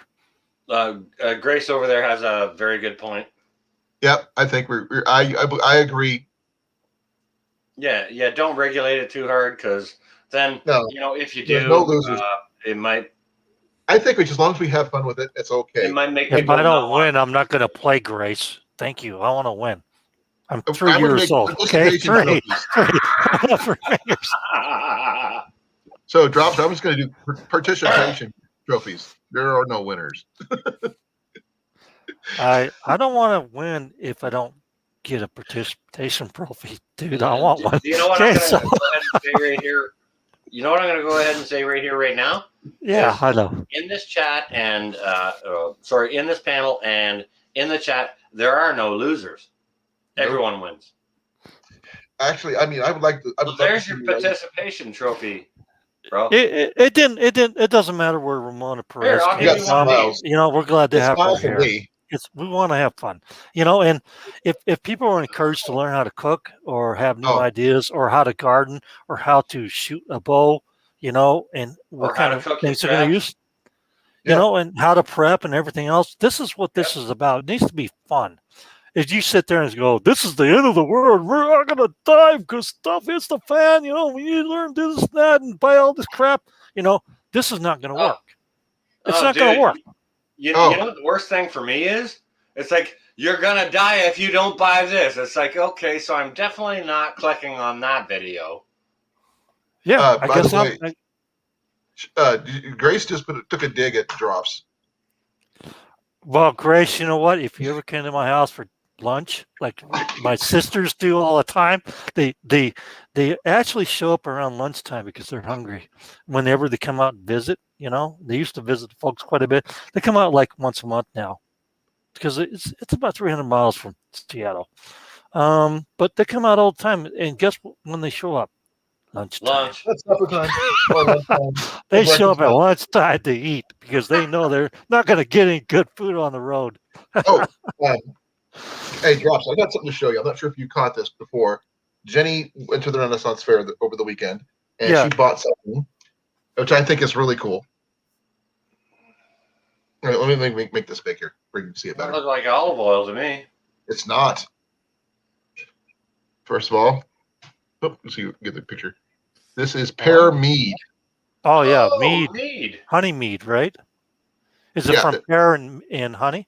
Well, mead is made from honey. Yeah, that's the basic. Yeah, I know that. And okay, if you look right here, look where it says Sully, Iowa. Yeah. Produced Nice. and bottled in Iowa. That's cool. Honey and pear, right there. Yeah, I got it. That's cool. That's Right nice now, little shoot 'em mead if you thing. need to. I'm surprised you Mallory's put it in saying- a wine bottle though, right? Eh? Mallory's saying she's got coyotes nearby. Shoot them if you need to, girl. Oh, she heard the challenge. So Drops. Hi, Jenny. Hi. You What's know up, what? Jen? Sean was this way, that way. Sean was talking crap, man, the whole I night. sure it was you. I did not. Screw you, She pal. can hear every word you said. What the hell? Oh, and I'll have you know, I was trained by a Marine culinary chef as a Oh, child. thank God I was trained by the Air Force. They have better food. Her dad's is a Marine chef. Okay, so you know what? I'm very, very At least he glad. wasn't an Army cook, right? Oh, I'm very glad yeah, You ever not had me. the Army like food? jail and we can't say a-hole or nothing like that. I'm just joking. Come Look, on, Jenny's in. Jenny's in on the meatloaf challenge. Oh yeah. Oh yeah, we're gonna do it. Let's get ready to rumble. I'll be in there. Definitely got to get you those pants now, hon. Yep. Definitely. Hey, gotta Jen. go. Hello. Hey, Jen, I hope It's you're nice well. seeing you more on the channel, you're right, Jenny, by the She's way. healing. Her elbow's Jenny? getting better. She can It's move nice her to see you elbows. more showing up on the channel and saying hello to people. Nice to see that. Look at the smile on Jen's face. Her stress is gone. She's happy. Yeah, she's looking at me like that's one of those effing effing grins. She's Like a scrapper, not me. I'm gonna bury that dude. He's got her. That's what she's thinking right now. I know it. No, she's thinking she has to go use the restroom. Oh, I think she was just doing it. He's a Connor. Yeah. He's gonna lose. Oh. Mhm. Okay. I'm gonna leave. I gotta go retrieve the laundry, guys. I'll be right back. You guys are. I'm just gonna see if I'm gonna drop out here for. Hey, Oh, Drops, God. I guess you and I got the panel. I know. Let's do something evil. All right, No, well, I think it's a good challenge, and do you teaching want people how to to go do ahead things and are a good organize thing. everyone to hide and we can jump out and scare Colin when he comes back? Or I don't know. what do you think? I haven't done any tricks since I was a teenager. I mean, honestly, the scared crap out of people stuff. I mean, we just have to think of something evil. That's all there Okay, is hang to on a it. second. Wait. Let's do something more positive than that, okay? Lori is still in the chat here, Firefly Farm, and she's always looking for the good news. So share your good news, bro. You got any good news today? My radishes are almost ready to pick. They're about this big now, about the size of a quarter Beauty. or bigger. Yeah, and I didn't even plant them. They just popped up because the radish seeds that I didn't get, they just reseeded themselves this year, and I'm gonna be picking radishes by the end of the week. Fair enough. I haven't even put my radishes in the ground yet. I didn't either. They just showed up. That's actually a blessing right there. Look at that. Yeah. Hello to everyone new coming into the chat. South Florida, how you doing? And to be honest with you, you see this right here? Yeah, These what are is some that? of the these are some of Hold the it up a radish little bit seeds. higher. Hold it up Well, higher. okay, Higher. higher. Up. Yeah, what is These are that? some of the radish seeds I haven't actually harvested yet from last year. Oh, And okay. there were so many seeds left over that fell over that the entire bed of seeds that I had for High Garden State that I had for radishes just reseeded themselves and they're like ready to pick. I Well, mean, fair enough. I've been yanking the leaves off the radishes and feeding them to the chickens. They love them, you know. Do you know what actually drops? That's kind of something I want to share with the channel. And there's loads of folks in here who already know that, but for some who may not know it, you can grow a crop and just you know, you can grow a cold crop in a hot season and it'll bolt on you, and then it'll go to seed. So if you want to collect seeds from it, that's kind of one of the ways to do it. Like radishes will do it. Radishes will bolt hard on you, and so will lettuce and stuff like that, right? Yeah, lettuce will. The butter crunch and the crimson and the these are all gourmet leaf lettuces and the romaines. They actually bolted on me pretty quick, and I had to plant them like 3 or 4 times a year. And I do grow them Drops. indoors. Sorry, Ramona Perez. I believe Drops channel is Drops Family Garden. Yeah. But it's a capital DROP small s. Yeah, Grace knows how to drop it. Whatever. But yeah, I do. And Mitz has a good channel too, and he just got something from Grace. He got some birds from Maori over there, and Will's on his way out. Night, Will. yeah, Mitz just did a video on what Grace sent him from what Maori sent him for birds, and I said just keep it for medicinal purposes to make aspirin out of. Right? Yeah, for anyone who doesn't know Miss that's Will. Yeah. When I say Will, I'm referring to Miss. Yeah, I know who it is. Not Yeah. everyone does. Like there's people that are new and don't know all that stuff, and it's good to be accommodating for those who don't know, right? I try to do that, and we forget that as people. Sometimes, like if we have a channel and it's been going on for a long time, and you're getting more advanced into what you're doing or sharing, we forget about the easier things or the newer things or the people that are sometimes Sean, I forget that people don't know a lot of stuff, and sometimes they could be a basic beginner or very advanced in what they're doing in a certain subject, and I do forget that sometimes, and I have to retract myself, and if I knew nothing, what would I tell somebody? What would be your first thing? Yeah. I mean, it seems silly to me that it seems silly to me. Very basic. Yeah, your basic preps. Okay. Yep. Buy some damn food and rotate it and put it on a shelf for number one, Then maybe learn how to grow food, learn how to can food, learn how to put your basic preps together, put your medical preps together, put your bug out bag or go bag together, Glad you said medical. Yeah. I mean, I suck at medical. I mean, I got a can of dirt somewhere around here. Red dirt from Georgia somewhere. I'm looking for it, but I can't find it. But you rub that on your arm when you get shot, Yeah. But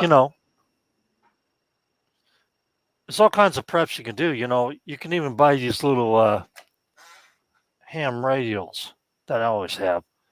I'm never going to use the damn thing to talk to anybody if stuff does hit the fan, but I'm sure the hell going to listen and scan. What about a little flashlight? Yeah, exactly. Just have a flashlight on them actually somewhere. I got so many lighting sources just around me here now. Not just lighting, but heating as well. Right. And it's just smart to have. Yeah, I never have nothing that isn't within a hand's reach. Right? Good call. It's right there next to me, next to my bed, in the bathroom, around the house. And the same thing with, certain items that can be used as a, defense item. Okay. They're always around the house. I know where they're at. I tell my daughter where they're at. I've taught my daughter karate, self-defense, stuff like that. You know what I'm saying? Hey, Drops. Garden State's got a question here in the chat. I'll give you the first opportunity to address that. Otherwise, I'll address it after. You know what? The whole thing in Guard State is that geez, I'm trying to remember his name now. I know it, but I can't remember it right now. How Just much roll with it. how much gas should you have? Should have enough gas to get around to do a very short trip back and forward. If you're in a stuff hits the fan situation in that respects, you're not going anywhere, dude, unless you got a bug out location. And even if you do, you may not even get there. The biggest mistake that people make, especially people that are our age, I mean, I'm almost 60 years old. I don't look like it, I guess. I don't know. Maybe I do. No, you look sort of towards 70. Thank you, Sean. You can always count on your 80-year-old I'm advice. just busting your chops, dude. You know, but you should always have enough to get to where you're going. But, you know, people say, well, I'm not worried about prepping my home because I'll get to my bug out location. Everything be peachy rosy and everything else. And then you go there and you find out that somebody else has already found all your crap. Okay. And they've already taken it all. And so the amount of gas you should have is the amount of storable gas that you rotate in containers, enough gas to get you out of town if you have to, if you can, because if there's an EMP or CME, a massive CME may wipe out a lot of vehicles. And you may not be able to get out of town. Okay. So just saying, the amount of gas you should have on hand is enough to survive within 3 to 4 weeks. If you're dependent upon gas to get around, you're in the wrong market. You need to think about your pitter patter feet. You know what I'm saying? Because All right. that will get you. I'm going to go ahead and chime in to support what Drops is saying. Like just for a different opinion, but also to support it. Should you have gas on hand? Yes. Okay. Now, we need to take a minute and think about, like there's all kinds of different folks here in the chat. Personally, myself, I'm apartment prepping, right? I can't keep fuel inside the house. And I can't store it outside against the building, right? So you got to be very, very mindful about having gas, extra gas, storing it. And don't put it in plastic bags, for Christ's sakes. Oh my goodness gracious! Don't. I didn't even watch any of those videos. I heard about them, but like, wow, that is so freaking stupid. Most of those were from 2019, Sean. Use approved gas cans. If you're in an apartment somewhere, if you got an outdoor storage area, store it way over outside, away from the building, because it's not legal to keep indoors, right?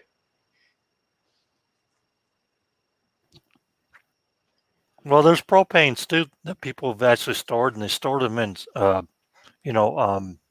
do you call those self-storage places? Yeah. And they blew up and they burned down the entire storage unit area. That doesn't surprise me one little bit. Okay, now Ramona Perez is asking about storing kerosene and treat it the same way as gas or fuel. Do you know what? Okay, so I've got some mixed opinions about this, all right? Now, kerosene and such, for like lamp oil and that, you can buy that in, say, Wally World, right? So that means they have it inside the store and you can pick up a jug of it, walk to the cash and buy that. So it sounds like it's safe to store indoors. Good night, sunshine. Yeah, it's safe, but you know, if you ever had a kerosene heater, those things don't last for about a year before you have to replace the wick, and they go bad quick. And kerosene is a gas you can't burn inside to keep yourself warm. So well, kerosene lamps too, right? Well, kerosene lamps are not as bad, but I mean, you're talking about you do have a kerosene heater. You're gonna have to have some type of ventilation. You know, back when people used kerosene and stuff like that, they had houses that were like chicken coops. That's the most important, I think, thing that has been said this evening. You need to have ventilation. Exactly. So if you're trying to use it for heat and you got to ventilate, you're going to be losing your heat. So, Well, you know Jason Avers over there in Oklahoma, right? maybe. Okay, well, he's a pretty good, knowledgeable guy about a lot of horticulture stuff. Well, He's a really good channel. Check out Jason Avers. there's tons of people, Oh, I good know, I channels, know. folks. And I can't. There's no way I can see all of them. I can't even see all the channels I'm subscribed to. Well, anyway, basically his house is basically a renovated chicken coop, and there's so many holes in it that during the wintertime the air flows in and out. So, for somebody running a kerosene heater like him, you know, Roy, it's crazy expensive for a kerosene heater over there at Walmart. Crazy. You know what you do? You buy the Mr. Buddy or Big Buddy uh, propane safe heater indoors. That thing has an oxygen sensor, so it shuts off, and it knows when you know you can't breathe anymore, so it shuts off automatically, and Hey you don't guys have and to have any gals, batteries for it. I just kind of want to support what Drops is saying here right now. Uh, if you want to know more about those buddy heaters, go check out Sean in Alaska. He's a small channel. He's homesteading on a small patch of land. However, he's living inside of a trailer right now before he builds his cabin. He's just getting started. And he's using, I'm not sure if it's a little buddy or a big buddy I heater. actually have both myself in case I need backup heating. But yeah, somebody should throw Sean in Alaska's link in the channel. 100%, because he's getting close to 1,000 subscribers. And I think we should get him there if possible. Yeah, I'll I've shout actually out Sean been. in Alaska every single chance I get on every channel. Oh yeah, he's a good guy, man. He has a lot of good tips, and there's a lot of good channels that don't have a lot of like Trav, where they throw trash outdoors. It's a good channel Yeah, too, man. I'm telling you, there's a lot of people that are good exactly. channels. Yeah, check out Trail Trash, guys and gals, if you don't already know him. Trav's a great guy. I mean, there's I love the way Grace did her. She used mayonnaise on her instead of butter to do her her sandwich. That's actually a thing. I've never done it. Well, it's just fat. Butter is fat. And I'm back. Mayonnaise is. I can see you there. Look at you. You look more fluffy than you looked a minute ago. No, I had some stuff I had to take to do that. No. I got to finish the laundry later because it wasn't all quite done. But that was really cool about the kerosene and all this other stuff and promoting Sean in Alaska. I know he's really, really close. He's a good guy, man. He really is. He's He really 70 is. away. Just 70 subscribers away. He really is a good guy, and I mean, like, you guys and gals know that I love to hold people up and good channels up. I would never say his name if I didn't think he deserved. I think more people deserve to see his channel and would benefit from it, right? Yeah, another good one also is Garden State Gardener. Yep. Garden State Gardener. All right. Well, I'm going to have to go subscribe over there. Yeah, he does grow a market garden. I want to find out more about. It's a good channel. Ramona Perez's channel, if she's got one. Ramona, do you have a channel? I just love the name Perez. That's just like that reminds me of a monast like a monarchy of like Spanish, Perez. That's just a great name. I'm trying to find it. If there is one out there, I will find it.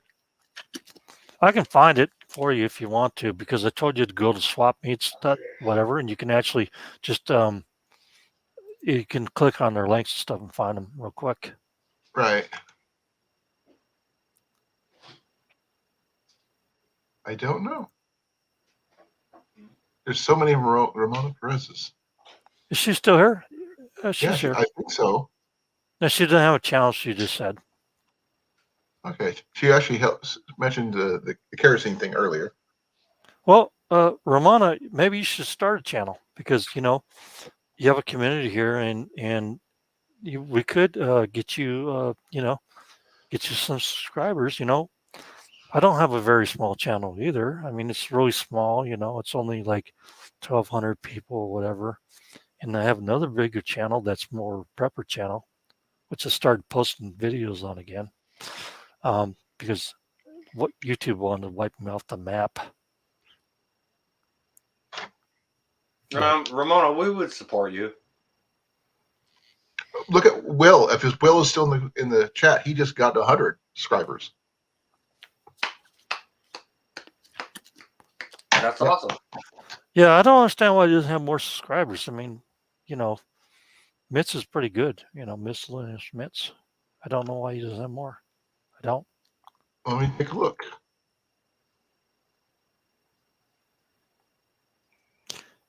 Yeah, I see you, Carol.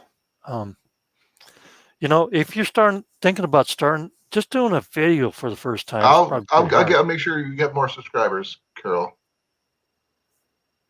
Yeah, Will's actually up to 116 now. That's good. Yeah. I cheated because on my prepper channel, I had like 500 videos, okay, before, and I just told them, hey, if you want to talk about garden and stuff like that, and just keep all this other crap out of there, you go to my garden channel and you sign up. So they did. So I kind of cheated on that one. Okay. Fair enough. And I have like 5 subscribers. Why I got them, I have no idea.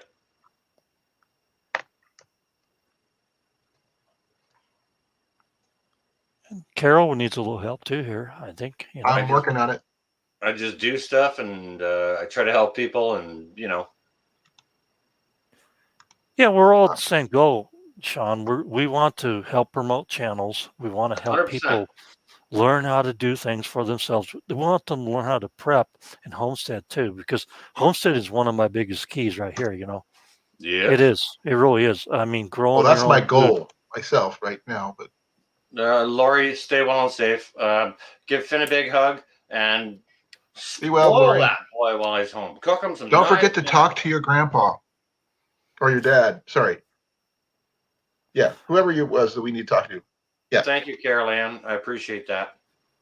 One of the other big things too, Colin, though, is that people need to learn how to use, bows and stuff, other stuff like that, to enrich themselves, to be able to hunt, to be able to self-sustain, and to be able, and I think that's very valuable what you do. I really do. Yeah, thank you. I tried my best. There's some stuff I would love to try with my bows that I haven't done yet. Because there's one challenge that, is my nemesis when it comes to fire starting. And that's the bow drill fire. And I was wondering.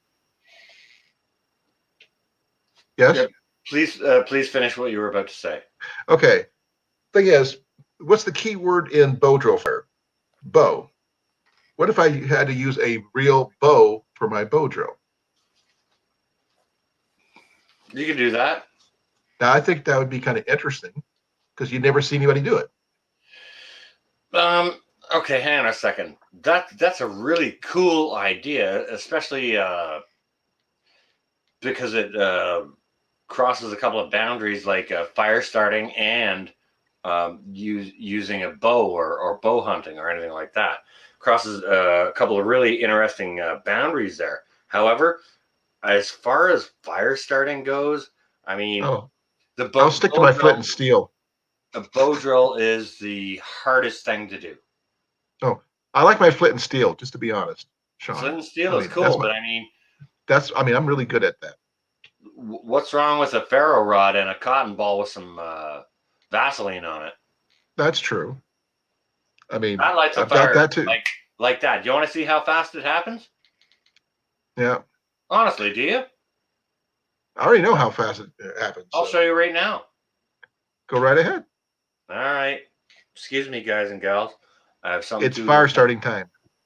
Don't forget about the 9-volt battery and the steel wool. Yeah, okay. That's a good one. Look at that. Yep.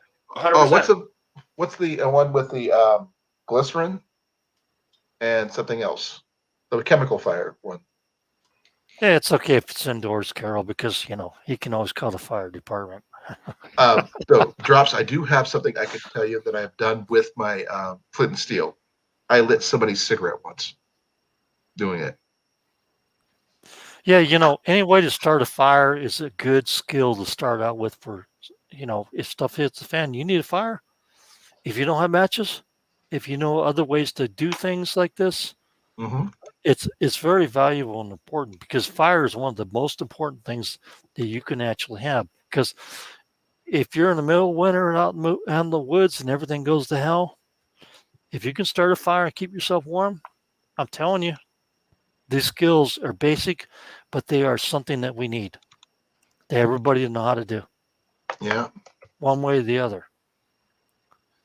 Well, I'll just get out my lighter. Oh, my Bic lighter's gone because I smoked too many cigarettes. Now I don't smoke cigarettes, but um, I have at least 5 Bic lighters in my bug out bag because of the reason why is because if I need to start a fire easily, I want to use that. If I don't have a Bic lighter, I got steel wool and I got a 9-volt battery. I've got the fire starter sticks, several different types. The reason why is because if I need to start a fire, it's there. And the more ways you learn how to create a fire is the first step to keeping yourself warm Right. and doing stuff like this, And so any way you can do it is a good way to learn. Yeah. Don't forget, you can't discount Bic lighters without fuel can still start fires. You just step on them. No, the flint still works. It still creates a spark. Yes, it does, unless the flint goes. And usually the flint goes before the fluid. So that's why you always carry extras.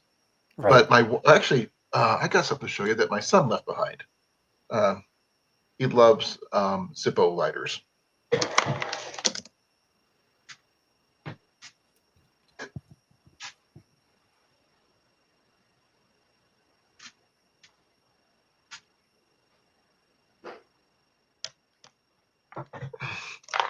Okay, I had to put my headset in. Here's Jenny's going to bed, but mind the brand. Don't worry about it. If the fact is that it's a Zippo, he got it for $1 at a secondhand store or a secondhand shop or something. But I'm not sure if he's got. There you go. It still works. Yeah, and so do magnifying glasses. Oh, yes. On that note, I've got something to show you, Grace.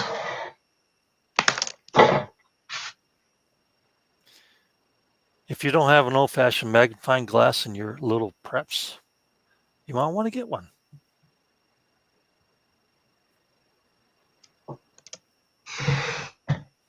Okay, I've actually got a couple things that I got recently, and let's see if I can find both. Okay, give me a second. Which pocket did I put it in?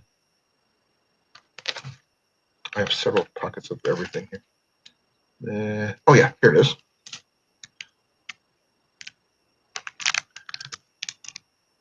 Here's the Fresnel lens I got.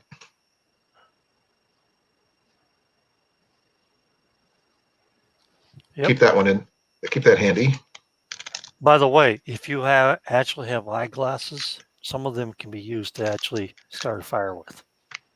Only if you're farsighted, not if you're nearsighted. Unfortunately.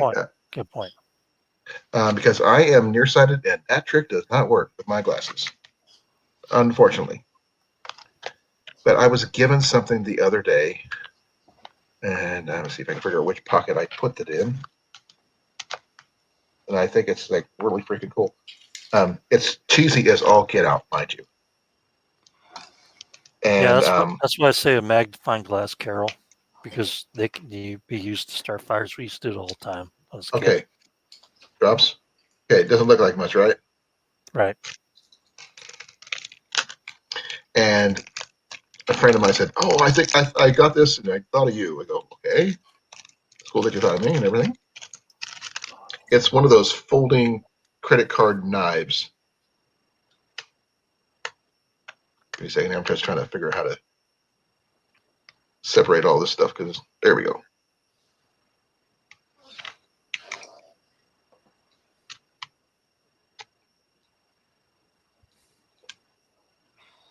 See if I can remember how to do this because I haven't done this in a while.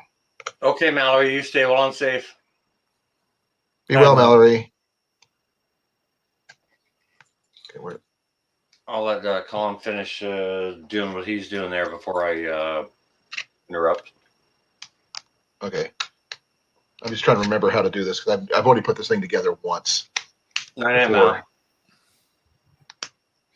There we go. What are you going to do with it? Oh, it's a knife. Look at that. Okay, so you can use that for what I'm about to show you if you want to. Guys and gals? Okay. That's actually pretty cool. Yeah, it's the blade is really flimsy, but it does fold up and it goes in my wallet and it goes right back into like that and locks in with a little thing on this edge here. I would show you too, but it's hard for me even to get this. Keep an eye on what I'm doing without cutting myself. All right. You wanted me to do a solo layout for you, Sean, for your power starting? I didn't hear you, Colin. Do you want me to set you up for a solo layout, or? I don't really care. Well, you do it like that. All right, hang on a second. I haven't even gone up yet, dude. Did you see what All right. Mona said? No, I'll take it. Okay, hang on a second. Let me jump back up here. All right, guys and gals. So, like fire starting is so important on so many levels, and you want to do it like if you're in a really bad situation, you need to do it as quickly as possible. Okay. So one of the things that I do and that I keep in my bug out bag, if any of you have a bug out bag or a camping bag or a get home bag, a bag, is I keep now these here. That's just 2 cotton balls, and they I kind of dredge them in petroleum jelly. Petroleum jelly, not the Vaseline brand, just some crap, just some. I would call them Dollar Tree petroleum jelly. The undervalued thing, yeah. You don't have to pay $11 for the bottle. You can pay like $4 for it, right? Right, or less. Or less, yeah. 100% depends where you are. America, Canada, things differ. But this right here, everybody probably knows what that is. That's a I've bar got one of in magnesium. my pants pocket right now. That's a bar of magnesium, and on this side of it, you can probably see it. There's a striker on there. There's a ferro rod on it, right? Okay, so what I'm going to do is, let me just see what's near me here. I got this shitty knife here, and I'm going to use the back edge of this knife to strike the ferro rod on here onto this, and we'll see how quick we can get fire, okay? Because when it matters, fire needs to happen quick. Say you fell into a river in the winter, right? How quick will you need fire? Real freaking quick. All right, so let me just go ahead and do this, and I'm going to go ahead and apologize right now because it's probably going to set off my smoke alarm, stuff like that. I'll go ahead and I'll fix all that, but I mean, like,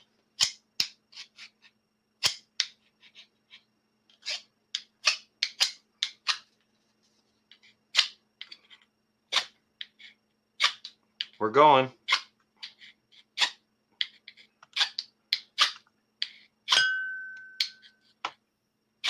It's a ringer. That ain't working at all. How's your spine? Is your spine sharp? 90-degree angle? Well, I was actually using the blade at one point. Okay. I might have had my angle off on the backside.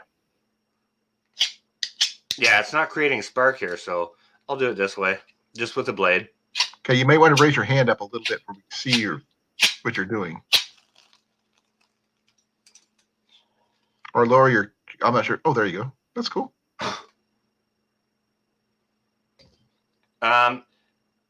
Okay, so it took me a few strikes. Okay. Oh, never. Don't get discouraged when you don't do it the first time, because you will never get it the first time. Absolutely not. I've done this before where it's taken me like 2-3 strikes. However, in an emergency situation, that's how quick you should be able to make fire. Right? Oh, Grace actually has a serious story that happened. What's Grace got going on? A couple years ago, she was camping with in the woods with her son, who got separated from her, and he had broken his leg and had to crawl back to the car rather than making his way back to her. That's Holy pretty crap, serious. that is a SHTF situation.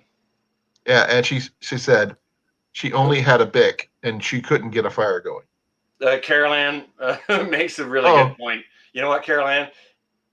It only ever works one time, like the first time when no one's watching. When someone's watching, yeah, you're gonna mess up 13 or 14 or 15 times. Have you ever seen one of these? Sheffield Rogue? No, not sure what that is. Yeah, Neither the do reason I. I buy these is because I have these in my bug out bags, and it's a pretty good little, it's a pretty good little knife. Okay. It's a Rambo knife.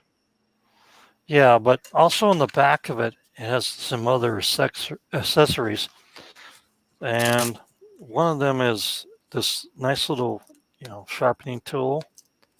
The other one has a flint. Yeah. So you pull them out, and that right there is a ferro rod right there. Nice. Yep.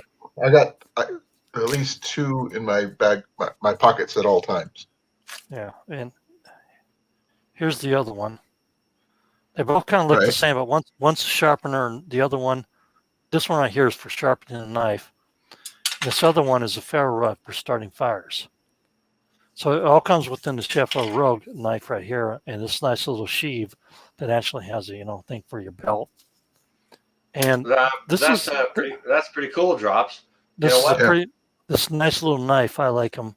I have about 3 of them, and nice. I like my Mora. You can't find them anymore, by the way. They're not available right now, as far as I know. But the basics of how things go, yes, you definitely need knives. Right. When we talk about personal preservation, the first thing you need is shelter. Without shelter in a bad way, you're done in 3 hours. Water is 3 days. Food is 3 weeks. 3 minutes without air. Shelter and water is first. 3 minutes without air, 100%. Yep. But this is actually a good utility knife for almost doing anything. Chopping, cutting, slicing, filleting even.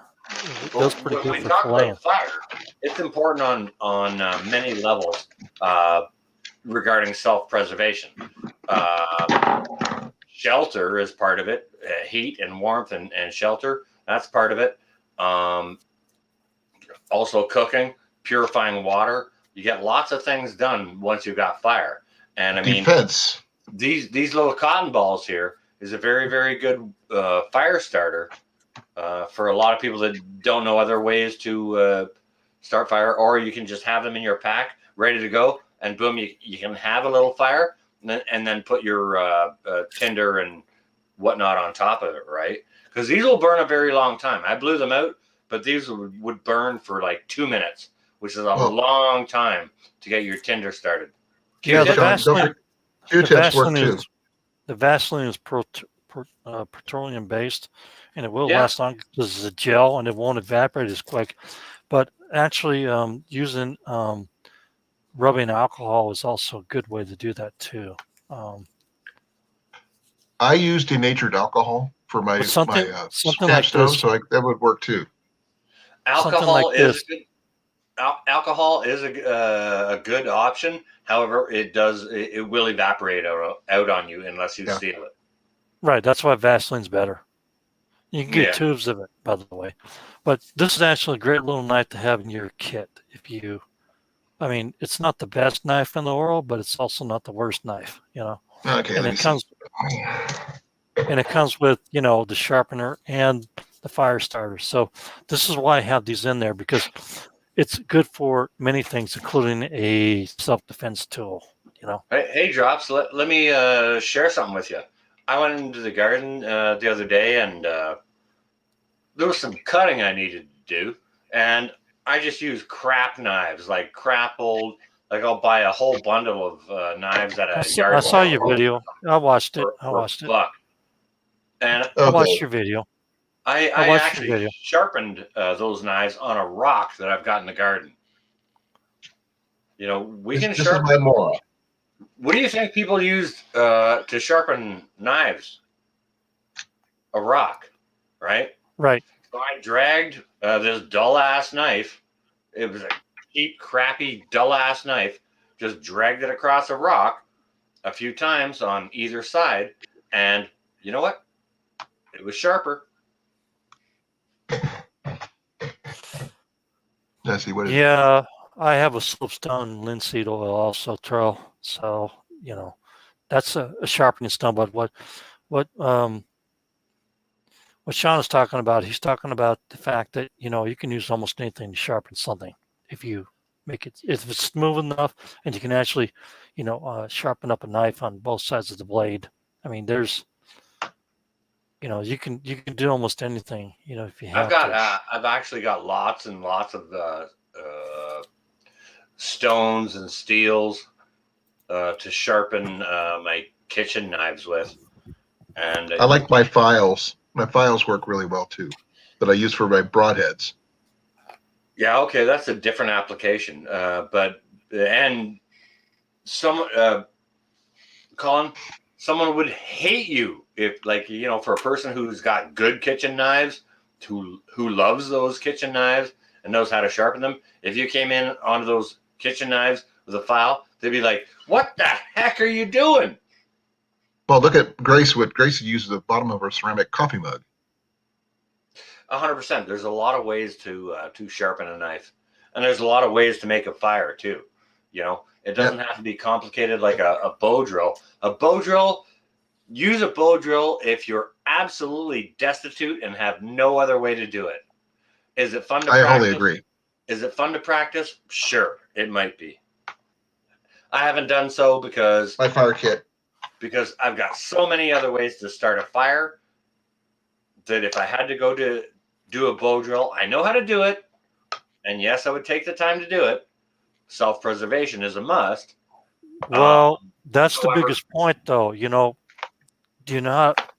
how to start a fire multiple ways? Do you know how to sharpen your tools, your knives, stuff like that? Because those are going to be the most important things. If you have to hunt or you have to survive out in the woods, if stuff really does get bad, like I Am Legend. Remember that movie? I Am Legend. Yeah, that's a movie with Will Yeah, Smith I in it. remember that one.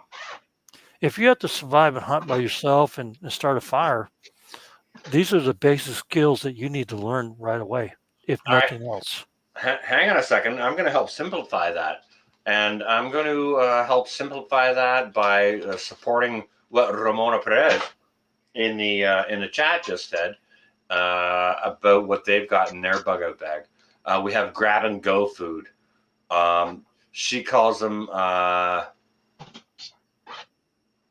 snack tacks, snacks, whichever.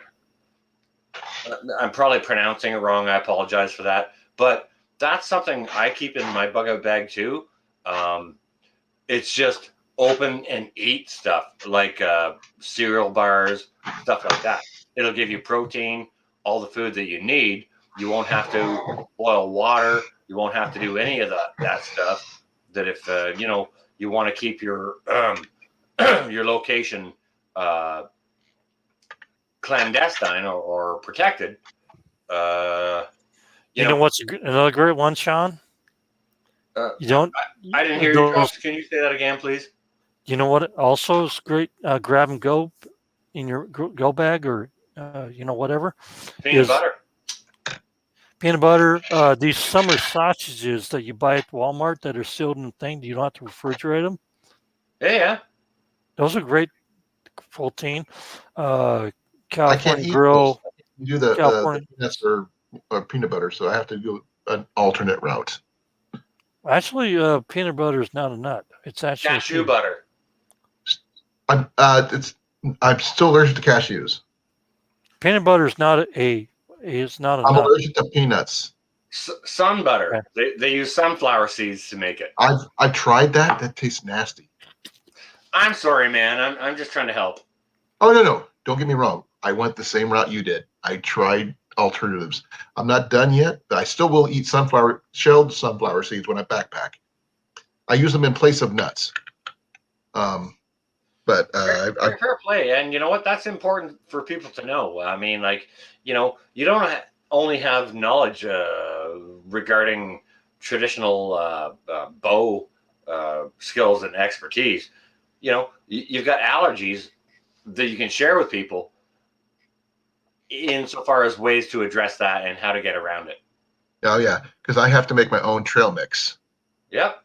Because I just can't pull a trail mix off the shelf, unfortunately.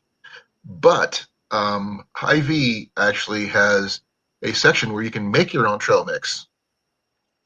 So, which is really nice. You just combine your own ingredients and go from there.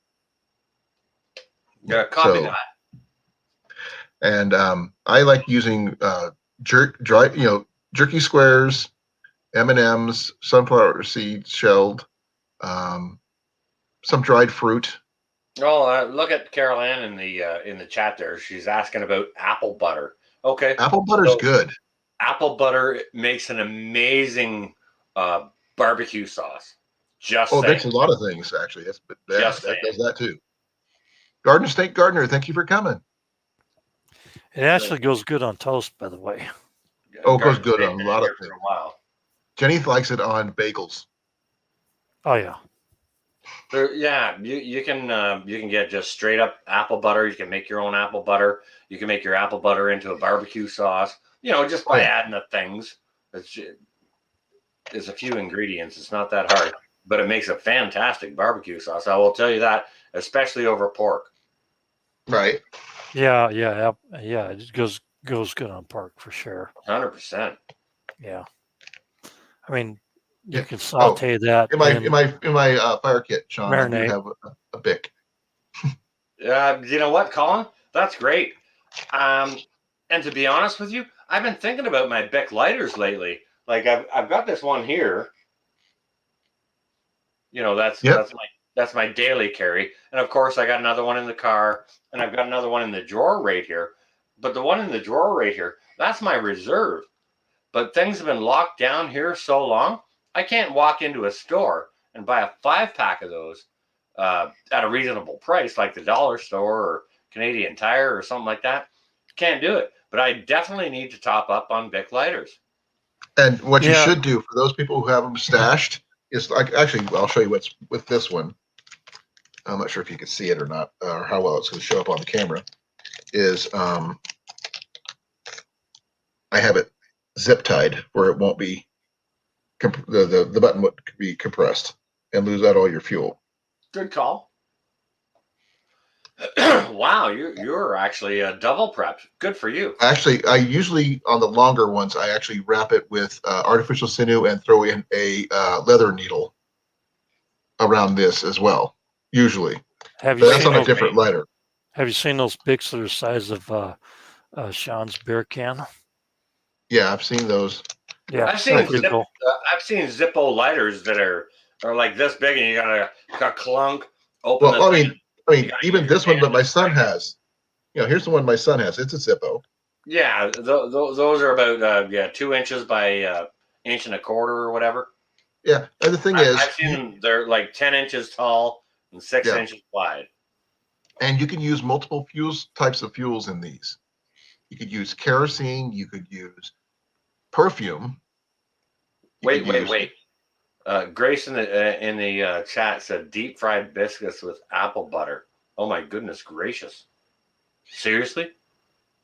That just kind of wow. That sounds good. Okay, now I want to see that video. That's a breakfast thing right there. It sounds like a yummy thing. Garden State Gardener asked a good question, guys. How about medicine, Tylenol, and stuff what we should store? I can't really take Tylenol, but I can take ibuprofen for my heart. I take aspirin daily. I have to have aspirin. So I have aspirin available everywhere. All right. You got anything on this, Drops? Well, yeah, I do take certain things because I have a lot of back pain, neck pain, arm pain. You know, I don't really use the aspirin because it thins your blood out and you tend to bleed out quick. So you don't want to I'm on a use regimen. aspirin. I have to. I don't I have a understand. choice. Doctor's orders. But I mean, there are folks out there who need blood thinners, right? So Yeah, aspirin's a good one for that. What I do use is I use this. I use a beet stuff here for which I've shown before. I use this for blood pressure. High blood pressure. is that beet powder? Yeah, it's beet juice root, beet root juice. And then I also use this right here is non-narcotic, and it's called wild lettuce extract. And a lot of people that I've actually told to use this, they said this helps with the pain in their arms and chronic pain. And it's non-narcotic. Well, that's interesting. And then I also keep around this, which is pretty expensive. This is actually Is that silver? Is that silver stuff you were telling me about? No, this is actually for your thyroid in case there's a nuclear attack. But it also keeps your thyroids in conference. And this is actually, gonna make me put on my glasses and make it look old. Thank you. Right. Here we go. Huh, it's Grandpa Smurf. Okay, here we go. This is the upgraded iodine. This is also natural, and this is used to keep your thyroids actually, regulated.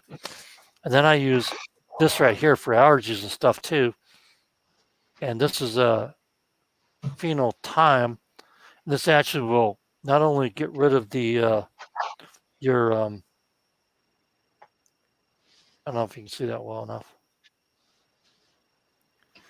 This not only keeps your allergies abated and your asthma and stuff like that, it also is antibacterial, antiviral. Is that thyme? Yeah, it's phenol thyme. These are capsules, and they keep antiviral, antibacterial, antifungal, and they actually help keep the, if you have toe fungus and stuff like that, it'll help wipe that out too. Keeps your body free of all those elements. So there's just a few things I use, but I have other stuff I use too, like thyme essential oil. Guys and gals, Drops makes a fantastic suggestion that natural herbs definitely help the body. And there's so many, there's all kinds of them. You can use in all kinds of different ways. And you know what? Mark over at Rolling Homestead, he's really got a solid knowledge base on those. Yeah, I use a lot of herbal medicine. One of my mother's great uncles actually wrote a book in eastern Colorado about natural medicinal cures and stuff like that. And I still have the book he actually had printed back in 1903 or something like that. I'm gonna go ahead and throw my 2 cents in here, okay? First of all, what I'm gonna do is I'm gonna go ahead and agree with everyone who spoke about it, and I'm gonna share something that's it helps a lot of pain conditions, arthritic conditions, people that don't have an appetite. People that have too much appetite, all kinds of stuff. Okay. And it's this. It's this right here. Cannabinoids. Okay. I feel like I'm doing a bag dump video. Now, I don't want to mess up your channel by sharing that. Cool. Sharing what? I missed it. cannabinoids. Okay. Okay. However, That actually has a lot of medicinal purposes as well as clothing. 100%. 100%. There are two different strains of cannabinoids, and We're doing the non-medicinal versions where we're talking about that. Then we're okay. We call it ditchweed here, so that works as well. fair play, Colin. So let me just think my way around that. Yeah. Nope. Gotcha. I don't want you to get a strike. Yeah, me. I don't want to get a strike. Okay, so what I can do with saying that it's not anything hospital related. Right. I've used this to help people get off of that were addicted to oxycodons, things like that. Right. And okay, all right, Grace, 3, all right. I'm not sure what ruralis is. I don't know the ruralis. I understood the 2. Sativa literally means the Latin translation is to stand up. Indica, that'll put you into the couch and cause you hunger. There's lots and lots of it is not so. It is definitely not a smoking show. But I do actually have something cheap and thing what we haven't really discussed much on is water purification. Do you know what?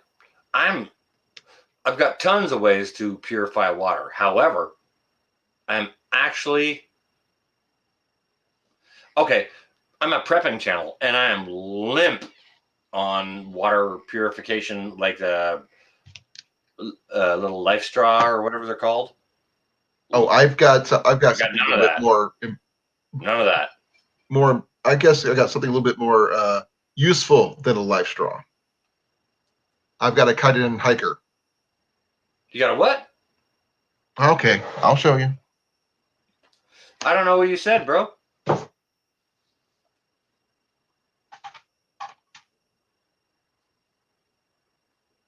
I didn't hear what he said.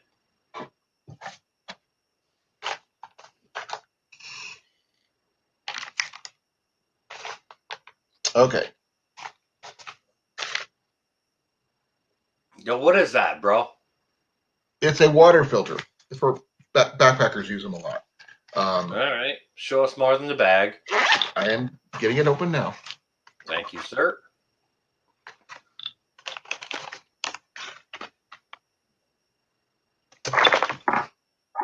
Part goes into copy the water. That, Grace.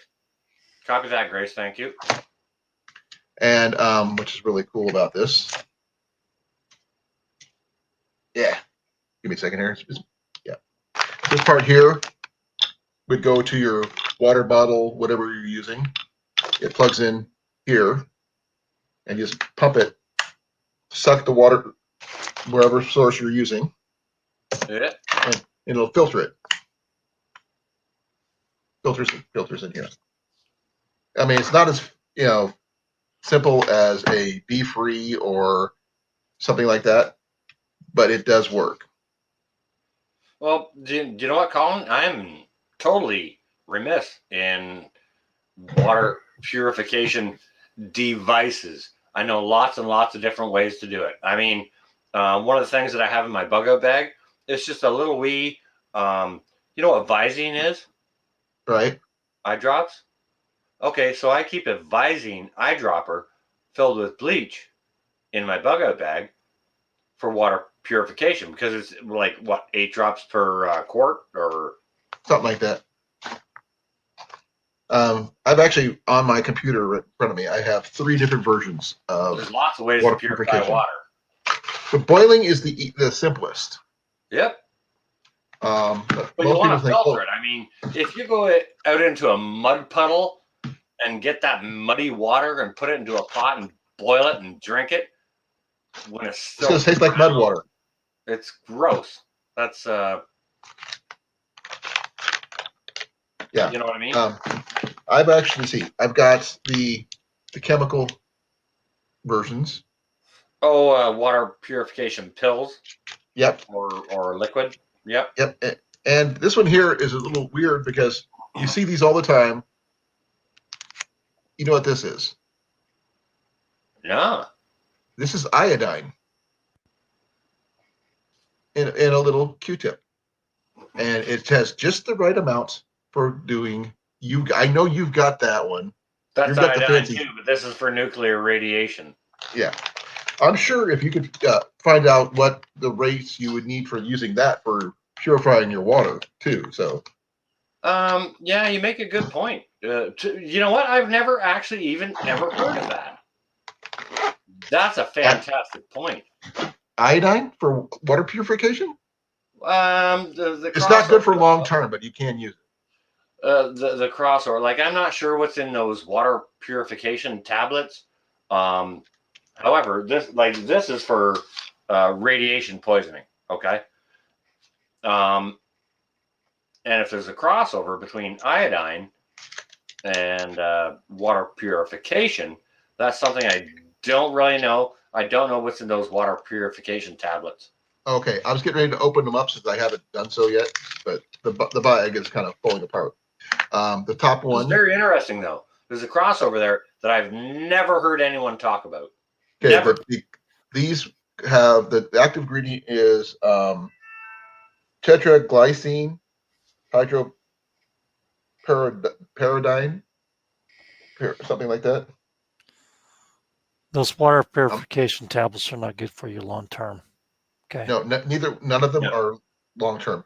And the second one is basically it's a neutralizer for the first one, and it removes iodine, taste, and color after water has been treated. So this one neutralizes all that. All right. Have like 30 minutes, and I'm not sure exactly what's in it because I'm trying to read the bottle and it's not showing me anything. The guys and gals, I've got Ontario Homestead texting me here. He's asking me if I'm up. If you guys don't know Ontario Homestead, go check him out. That's my buddy Billy. Have him come over. Okay. Do you know what? I'm just going to give him a quick call here, and I'll tell him to jump in. Okay. Yeah. All right. So I'm just going to jump down, guys and gals, here for a minute. Well, we'll see you in a bit. All right. Yep, you got that one. Okay. So time essential oil is very important because you can put it in a cold diffuser like this right here. Yep, got a couple of those.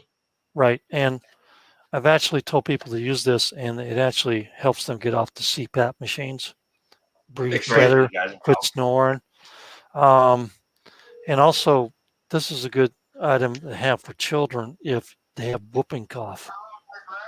You know, if we see stuff going on where we have a breakdown in the medical system, whooping cough's going to come back with a heartbeat. And oh yeah, definitely with a vengeance. Time essential oil is probably one of the best things you can have for breathing, asthma, and everything else. Okay, so this is a very essential oil that you need. And thankfully, I got a stew on the way, so if I grow enough time, I can actually make my own essential oils. I actually have a friend of mine who owns the Des Moines New Age shop, and she has tons of that stuff in her stock. Yeah, and eucalyptus oil, and then juniper berry oil, which is good for drawing out poisons from spider bites and stuff like that. Do you have oil of smoke by any chance? No, I don't. But you put this on your wound on the outside, it draws out the poison. Right. So this is very important for your health as far as medically for drawing stuff out. And then one of my favorites is garlic for your heart. And well, the biggest, capsules and stuff like that. But I keep this kind of medicinal stuff around, natural medicinal stuff, because you can't always count on pharmacies. You know what I'm saying? And everything else. I need to get a hold of some willow bark tea myself. For my heart, as an alternative to my Mallory send you some birch? No, she did not.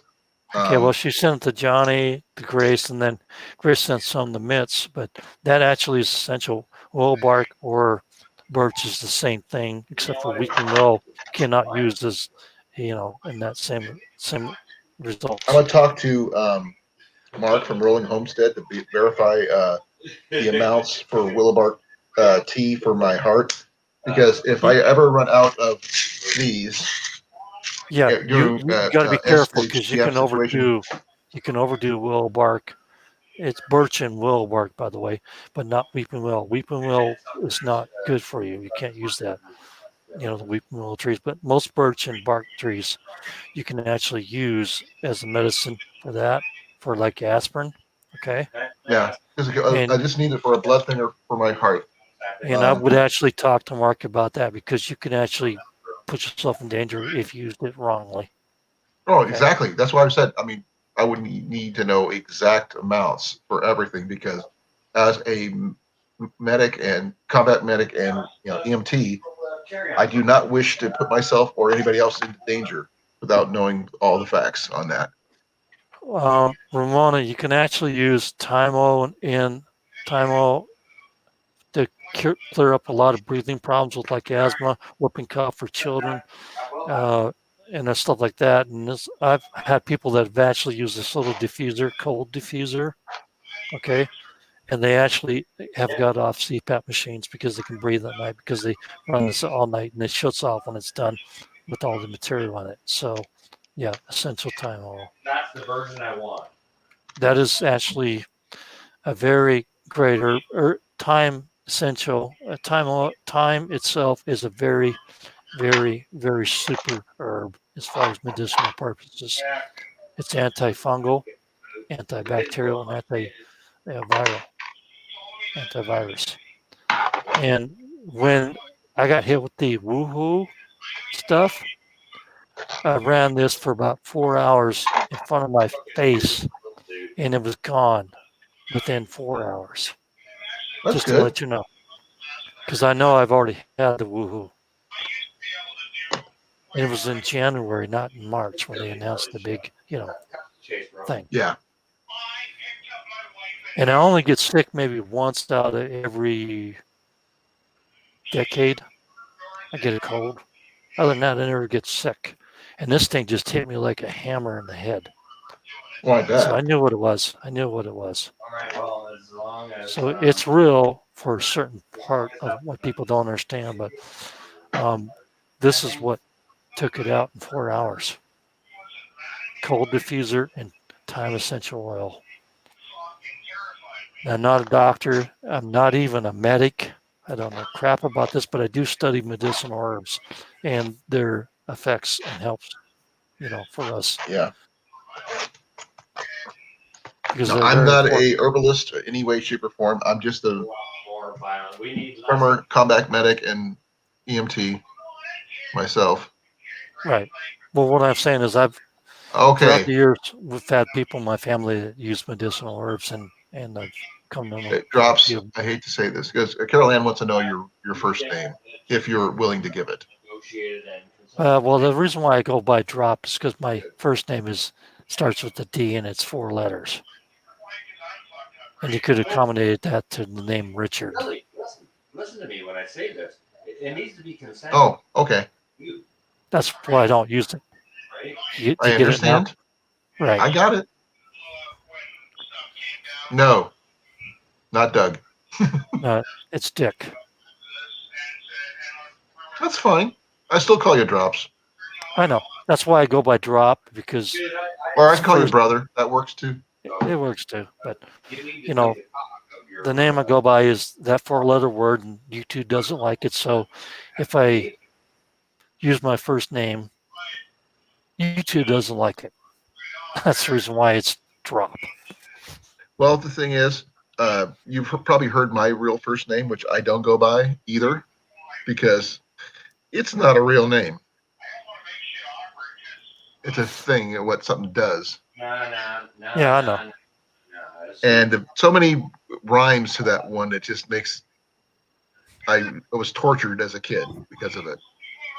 Well, that's okay. So, I mean, my dad. That's why I go by Colin. Yeah, I know. I already realized that. But it's a family Thank you, name, and Carol. my dad was the same name as mine. So, you know, it's just a family name. It's it's like Jonathan or whatever.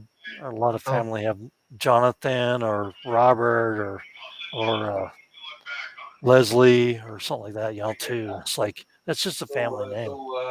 right. Where are you going, bro? I was actually named after initially my uncle Russell, but his wife was pregnant with a son at the time, and they were going to name him Russell, so that's why I ended up with the other name. But I chose Colin for myself, and I Hey, like it. Sean, we hear every bloody thing you're saying there, bro.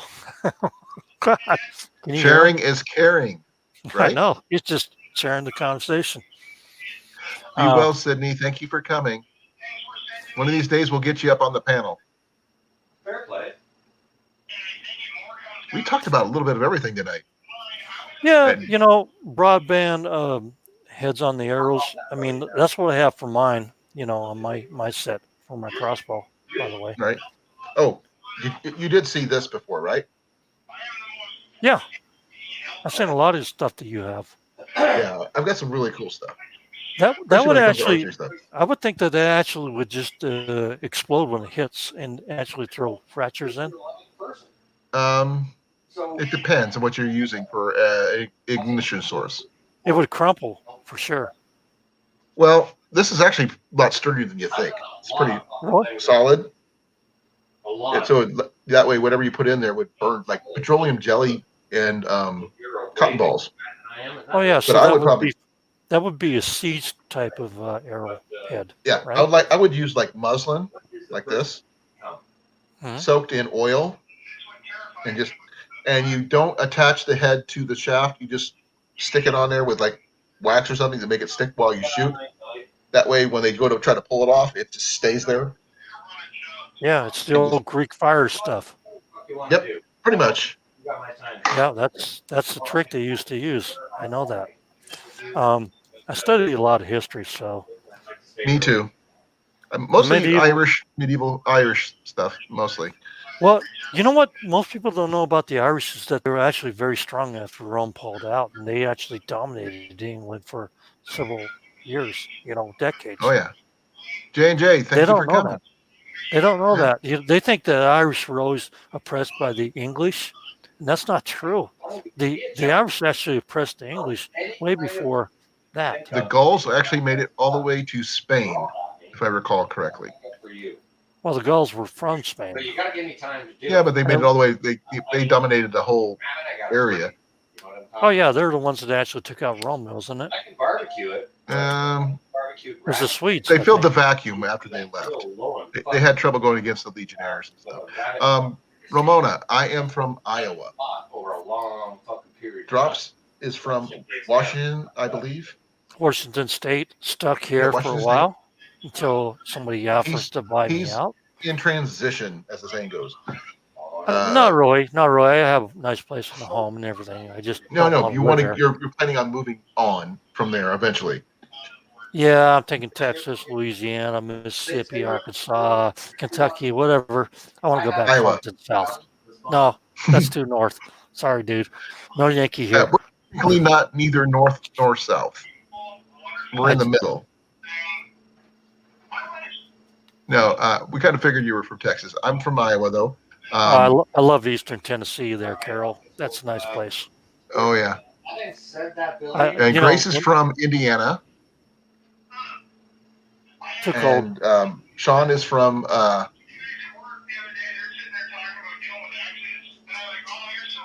my God, he's loud. I know. He's from BFE, just above Toronto somewhere. Yeah. Somewhere, I think. And then Garden State Gardener is from New Jersey. Realize that South Florida is from where? South Florida. Doesn't lead to. We had some really interesting people in here. Well, eventually, Grace, I'll be moving towards that area. I just haven't found a place that I like yet. So I think the place will probably choose you more than likely. Well, originally I moved up here because my folks would not move down to Georgia after my wife died, and my mom was screaming I needed assisted living, and I ended up here because it was the best point to Well, actually thank you, take care of the Carol. parents. You know, You know what? I mean, This is actually normal for my channel. We come in here, we talk about pretty much anything under the sun. Food we start off with comes. food. We always start off with the food, even though I've tried not to have food on my channel mentioned. It doesn't work. It doesn't work, Colin. We're gonna have it anyway. Well, no, you're the one that started the challenge with the meatloaf, so I know, I'll but host it, but you will have to do something about it. But actually, we've done everything from green arrows chili to meatloaf to grilled cheese.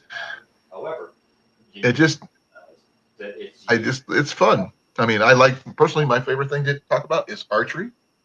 Do I dabble in bushcraft and all that stuff? Definitely, because I do a lot of backpacking. So there you go.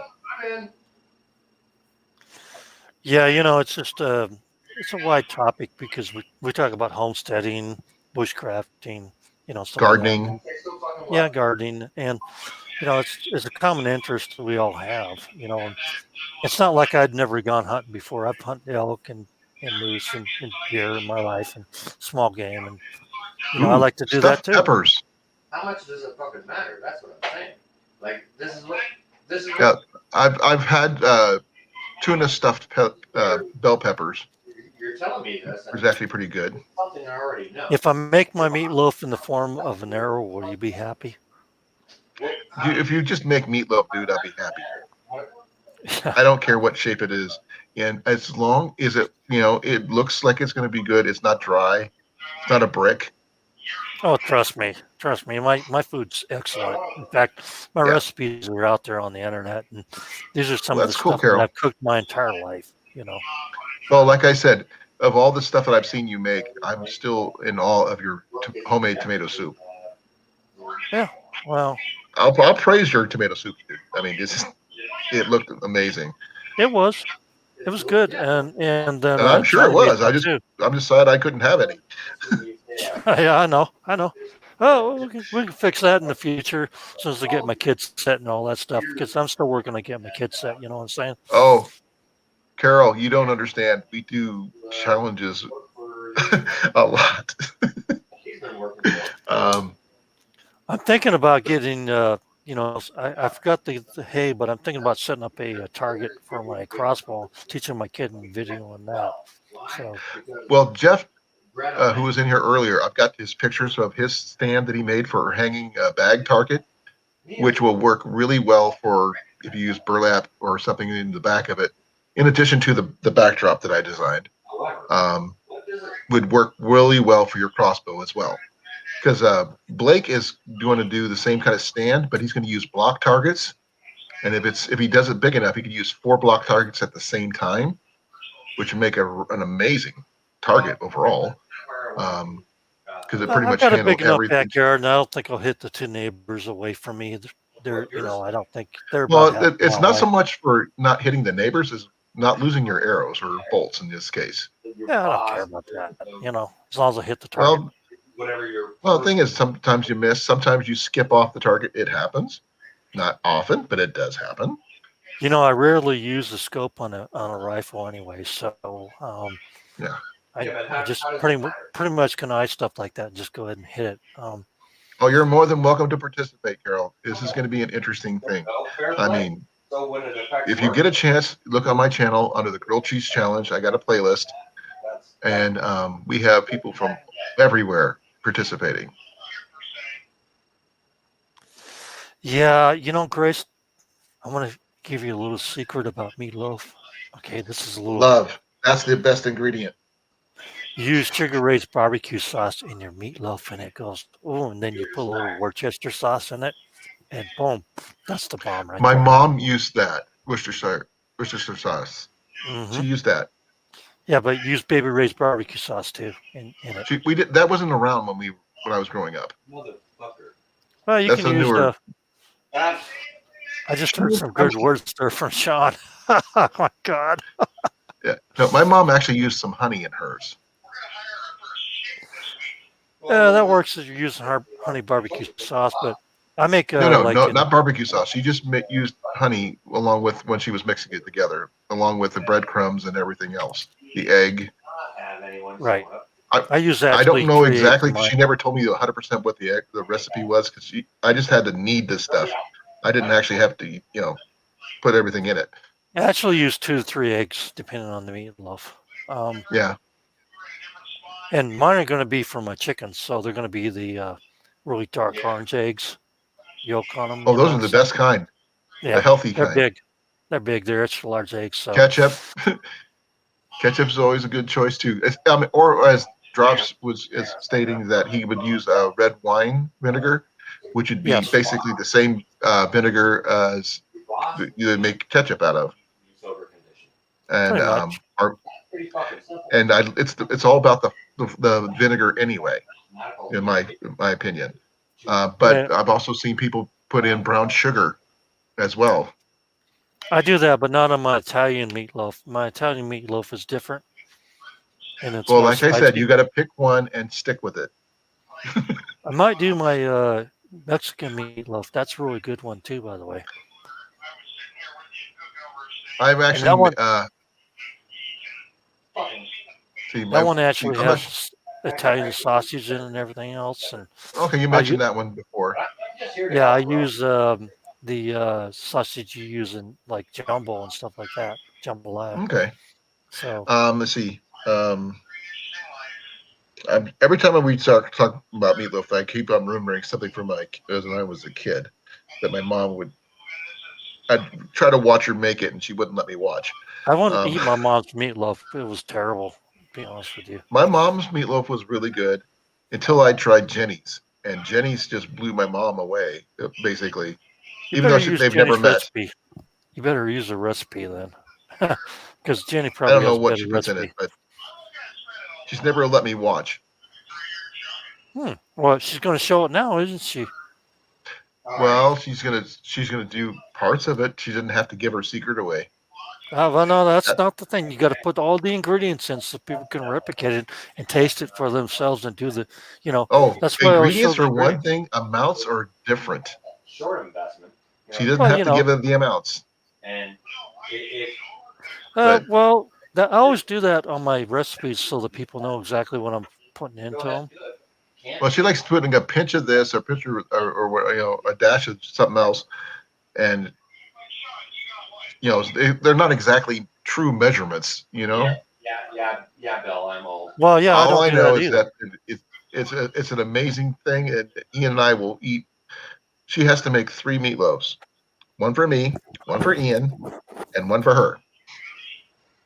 Wow. Yeah, because it's usually if we didn't, we wouldn't have enough. Because Ian and I love that her meatloaf. Let me ask you a question, okay? That's sounds cool. like when's Jenny leaving you and coming to me?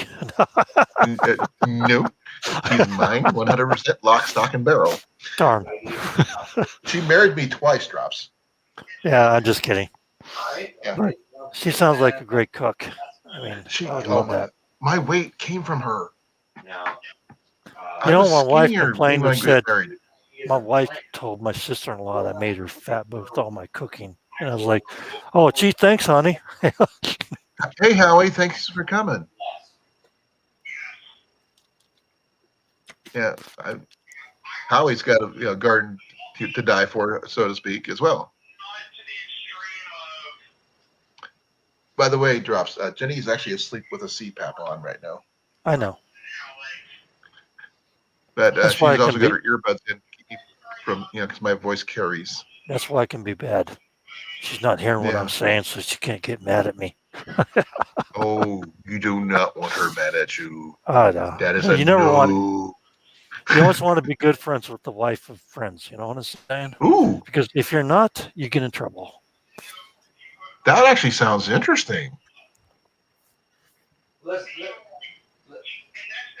Yeah, I saw that. That's interesting. listen to me. No, Anyways, everybody uses something different. Anyways, I'm going to get off here, Colin, and thanks for having me on the panel. And You're welcome anytime, brother. You know this. I hope your move goes smooth and everything is Oh, wrinkled I out. will document my move. and you guys will probably see me using my GoPro when I'm driving down the road, pulling up to our new house. It's very, very. So that would Yeah. be so cool. It And then always I'll actually do a video of the tour of the house before we move in, so you guys can see what it looks like in person, so to speak. And I'll even show you the well pump in the backyard. Moves. that's cool. I mean, having a well that's actually viable is actually a big deal. You know. But they're not wrong about not getting. I have to get it tested to make sure it's And that are beneficial. non-toxic. You know what? If you Well, can just make- just test it on the plants. You know, oh, my garden died. Oh, don't drink from it. Yeah. Well, I was planning on using it for my garden anyway, or actually, I'm going to do container gardening because we just don't have the space and time to do a proper one for the rest of the year. might be Yeah. $10. Well, you So know, I'm gonna, that's one thing you can work on. Work on your credit. Work on your stuff for buying the place that you want to live in permanently. You know, Extraordinarily difficult. and I would thank you make for that coming, Carol. I You're would welcome make back that. anytime. Thanks, Carol.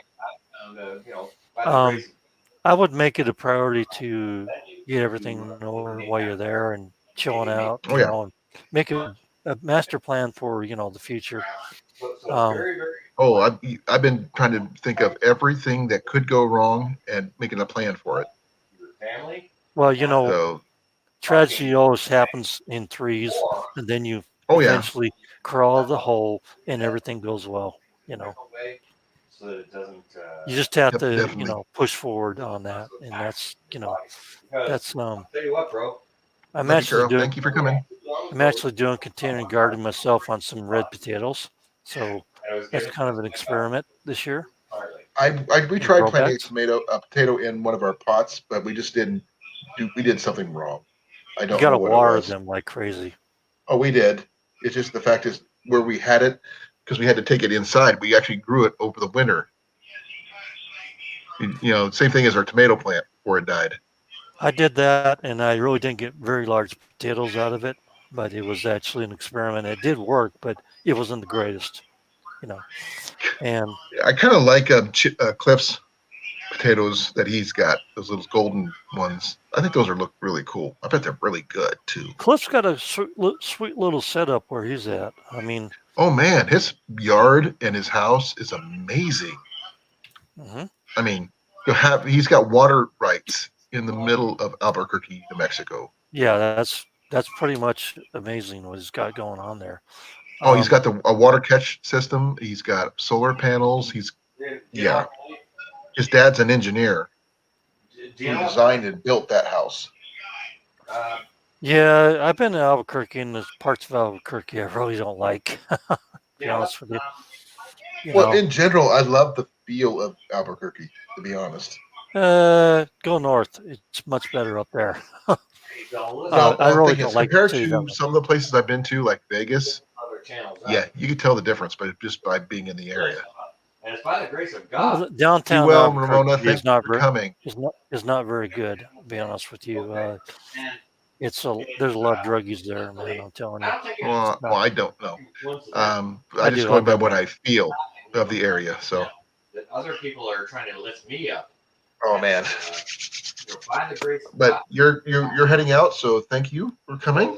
Yeah, You're I welcome am. up here anytime. I probably will be up again tomorrow. Who knows? It's Thursday. It's my general Thursday thing. Take a deep breath and relax. But this week I've just been on every night just because. But Just because, I guess. I don't know exactly. Well, you got nothing else to do right now.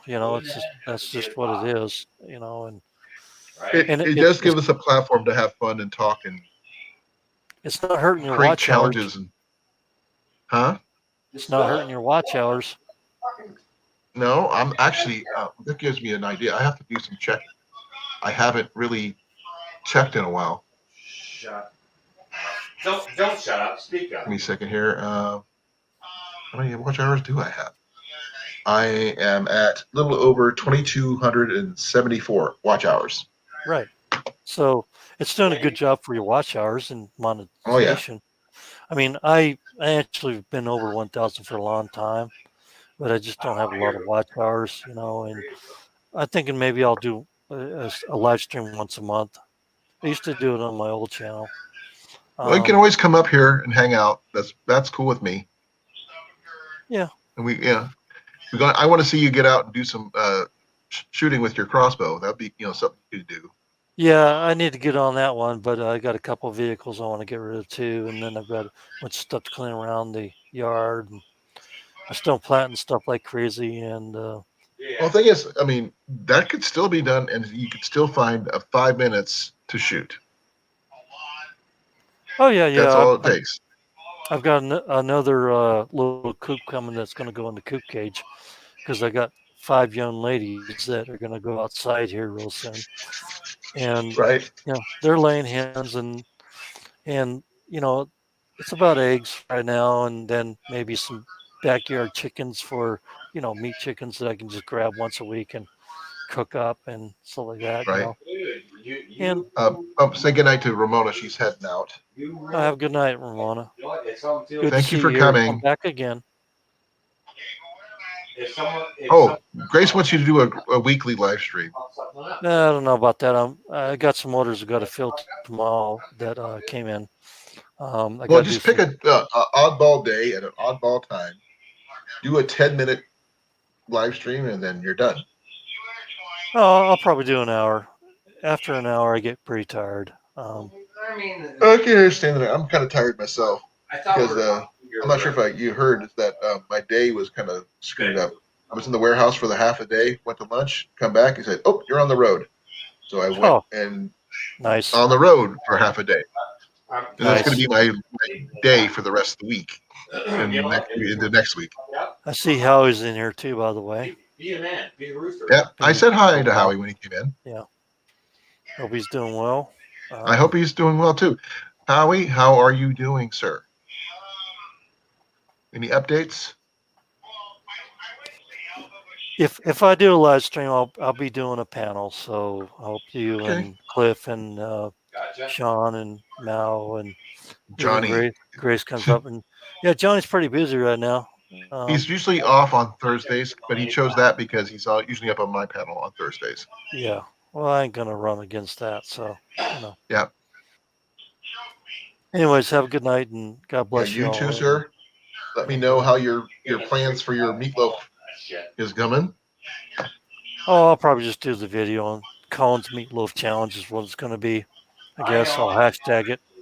And don't forget to put a dot behind the hashtag Colin's Meatloaf Challenge and put a dot at the end. You know why you want to do that? Really? No. Because if you do that, then it doesn't just show up on YouTube. It shows up on every social media platform. Oh, I did not know that.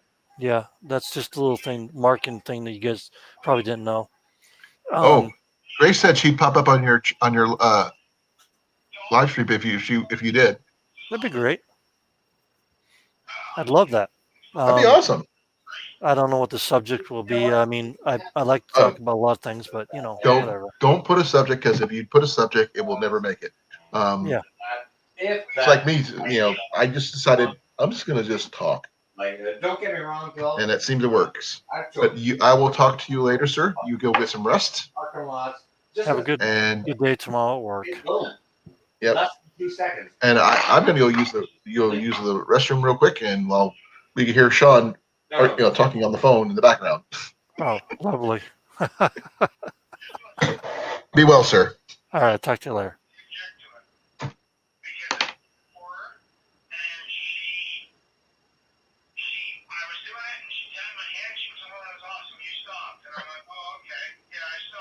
That's how it works. The hand tap is the signal. I'm there. I'm hearing you.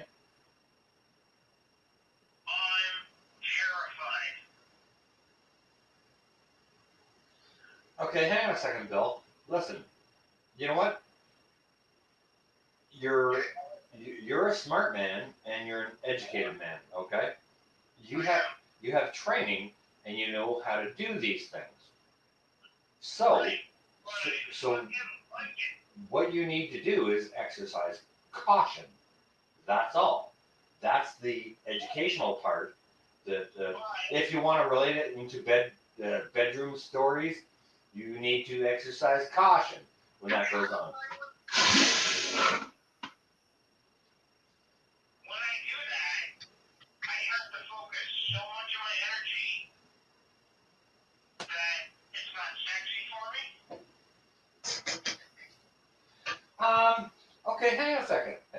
second, Bill. Let me. Okay, I'm here. At I'm here. that point in time, you're not. Let's see here. Maybe we can get somebody else up here.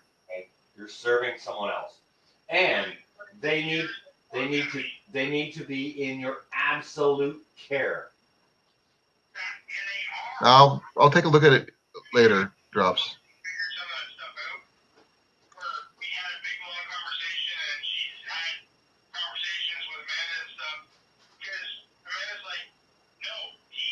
I do need to make a run over to the dryer real quick.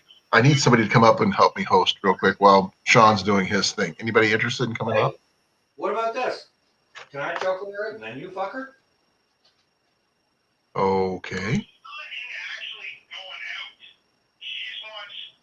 That is interesting. While being fucked. Okay. No, fair play. I'm just trying to work my mind around it. Like, I know a lot about this shit, Billy. So you're talking to like a dude, and I mean, I think I'm going to do this. I just muted his mic temporarily. I just did drops.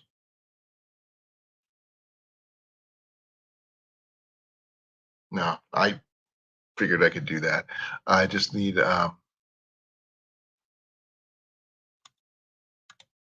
figure something out because I got to go make a run over, get my laundry from the laundry thing downstairs. You're welcome. It was getting a little bit animated for my taste.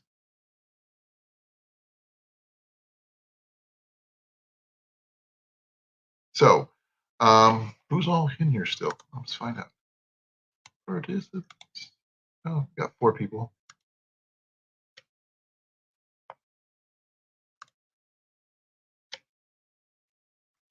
Now, if you guys give me a moment, I will be right back. I got to make a run to get the laundry.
Okay. And I'm back.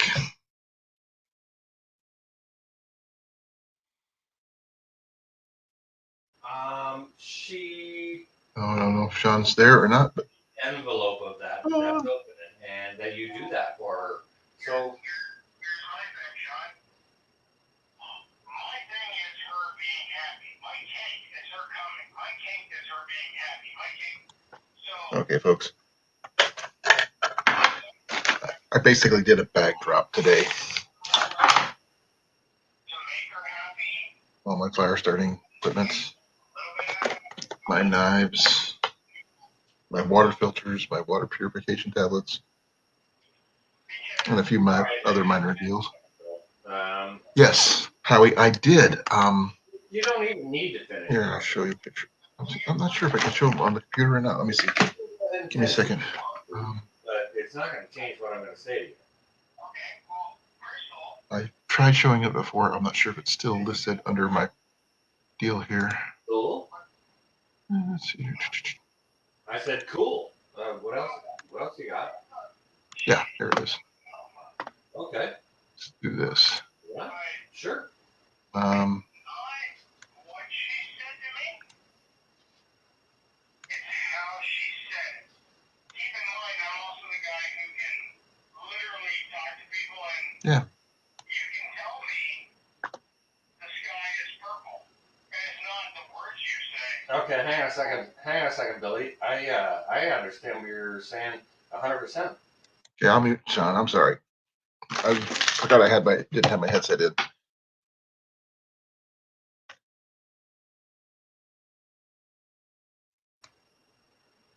You need to make sure that she knows. Nope, not safe yet. Here's the place right here.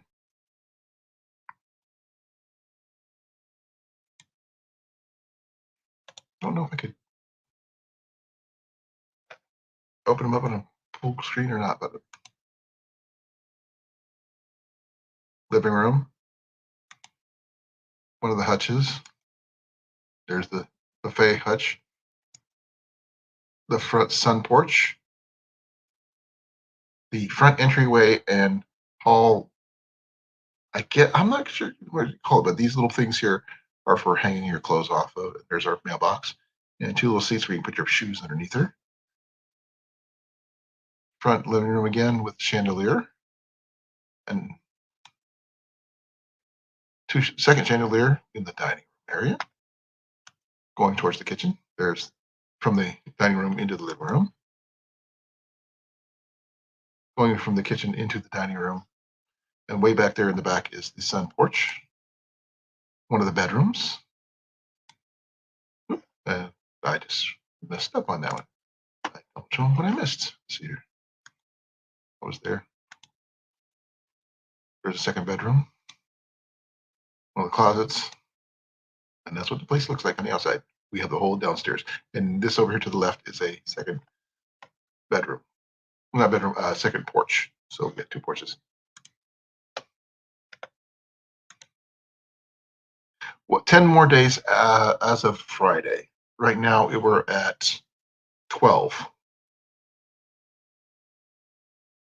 1,800 square feet.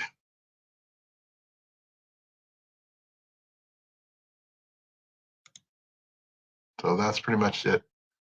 I'm going to check, see if he's still going here. Do you know what, Bill? Bill. Nope. Bill. He's still going. There's some rooms you didn't even see. The bathroom you didn't see, and the kitchen you didn't see. The kitchen actually has your normal kitchen setup, but on the opposite side of the room is another sink. I guess in the old days they used to call it a garden sink. We may have to get a small table for the kitchen for places we can eat cereal, breakfast, that kind of thing. And we're gonna put our regular table, which is we're gonna fill it up all the way and just make it a big giant dining room table.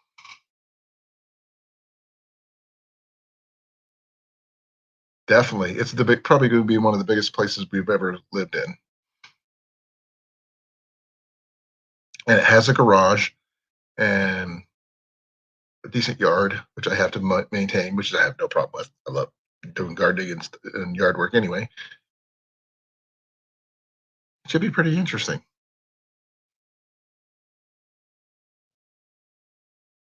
And it gives us a chance to explore the area because I don't know much about the area.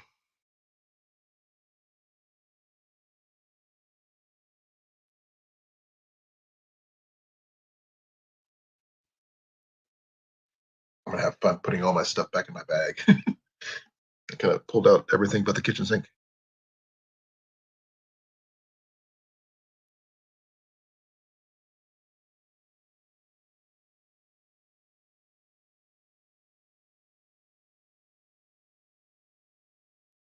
I'm not sure if we're going to be putting our vehicles in the garage more than just storing stuff, Grace. I mean, it depends on the size. We're not sure what the size of the new vehicle is going to be. Also, we may have our trailer parked in front of the garage because we got to save part of the driveway for the upstairs people who are living there, whoever they may be, or if it's just one person or multiple, I don't know. So we can only use part of the driveway. Sorry, I've only had one Pepsi today, and I don't want to crack open another one this late.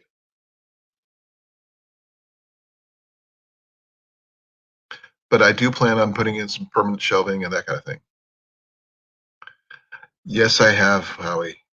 More than I really sometimes feel I deserve.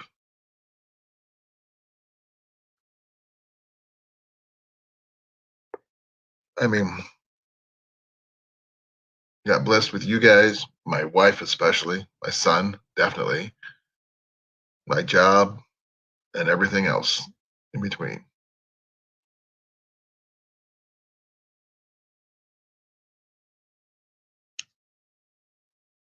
I'm gonna see if Sean's still going at it here. And to question it. And I get you questioning it. I totally get it. Nope. Okay. The basement we actually haven't looked into because really, I mean, I guess I will snoop in the basement, see what's there. There's supposed to be a bunch of different stuff down there. But this house is probably from the early 20s and 30s, maybe. Sorry. Long day. I do my best. Howie, thank you. What's he doing? Just my opinion. I might have said that wrong. I'm not laying a sexual claim on this girl. Okay. That's a little bit too much information for me.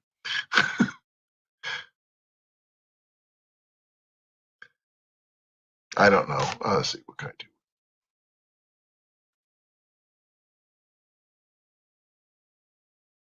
Let's do a solo layout till Sean says otherwise. Oh, no, not him, me.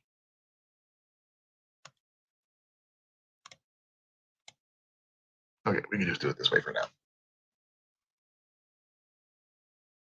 So, Howie, how are you feeling? I know you've been kind of under the weather, brother, so I need to know.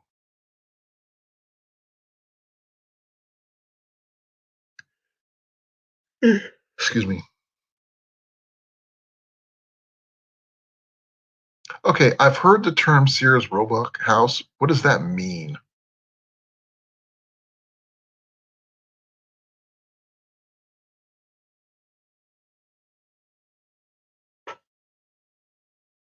Hey, Steve, how you doing, sir? Definitely small steps. I'm actually up here with Sean, but he's on a phone call right now, and I have him muted because, yeah, it's a very animated conversation. We were actually talking about you earlier, so it's kind of cool. We've been talking about pretty much everything. I'm not sure if you eat this, but I think there's been a meatloaf challenge put out there by Drops, and I'm not sure if you'd be interested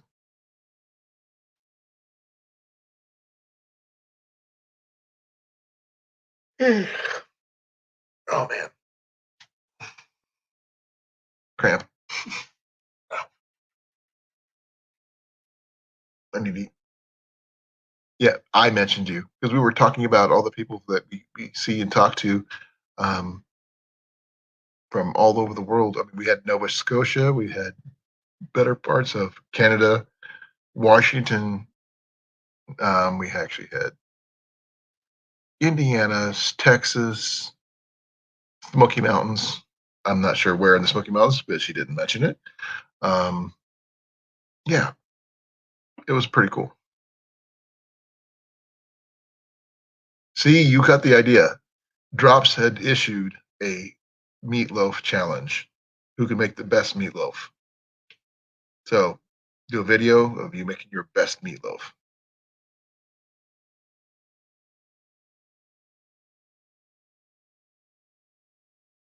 Wow, that'd be kind of cool if they did that now, Grace.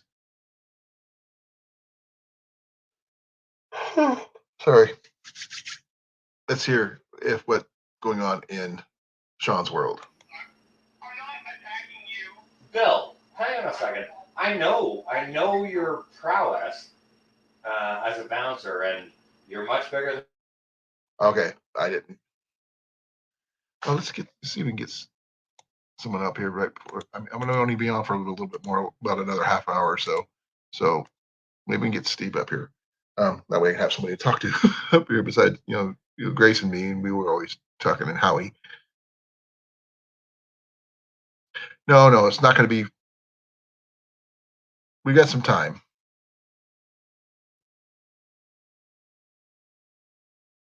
Yes, definitely.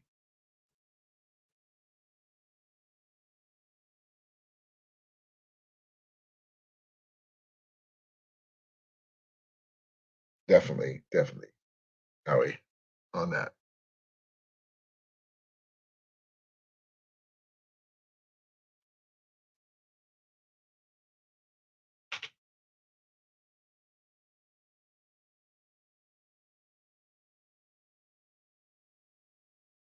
Checking on Jenny. I can see her in the mirror.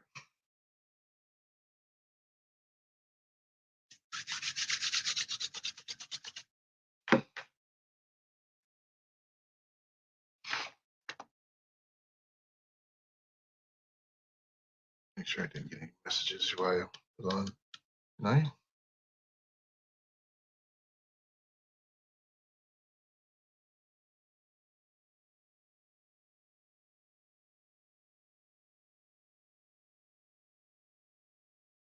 Oh yeah, Cliff was on doing his yard, so that's why he wasn't on here tonight.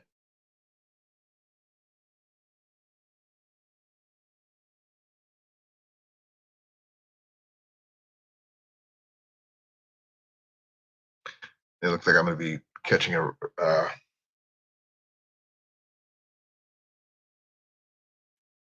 cab tomorrow to work. Hopefully, it won't take too long.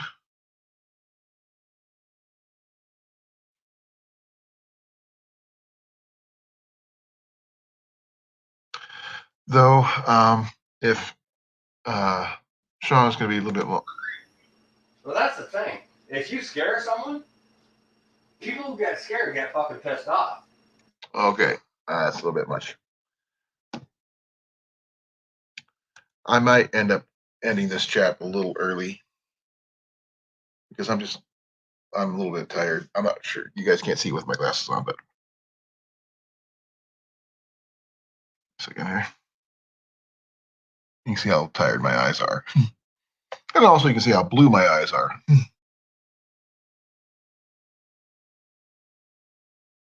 Because most people don't get a chance to see the baby blues here.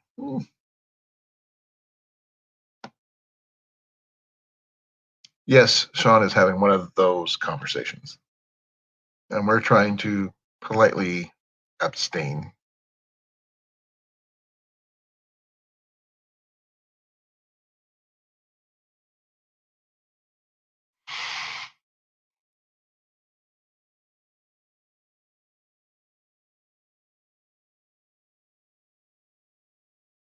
But I'm going to shoot a text to Sean, and I think I'm going to end this a little early. Yes, I will, because I need some more rest. I got to pick up all my gear, put it back in my bag anyway, because I feel a little lost with it not in where it needs to be. So, love you all. I am going to text Sean and let him know what's going on. Get all the way down to S's here.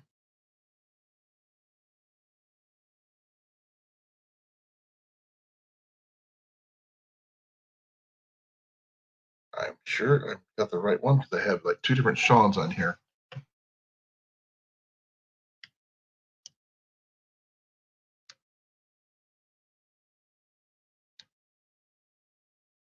Now, let's see here.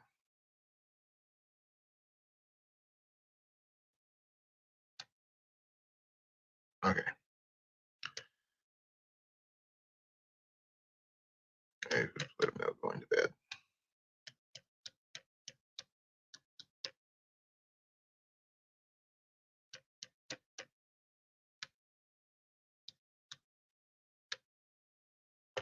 Okay. I shot him a text. Be well, everybody. Love you all. Thank you for coming, Howie, Steve, Grace. Look forward to seeing your guys' meatloaves. But I've got to go. So bye, Sean, wherever you may be. And I'm going to we're just going to do that. We're just going to shut it down.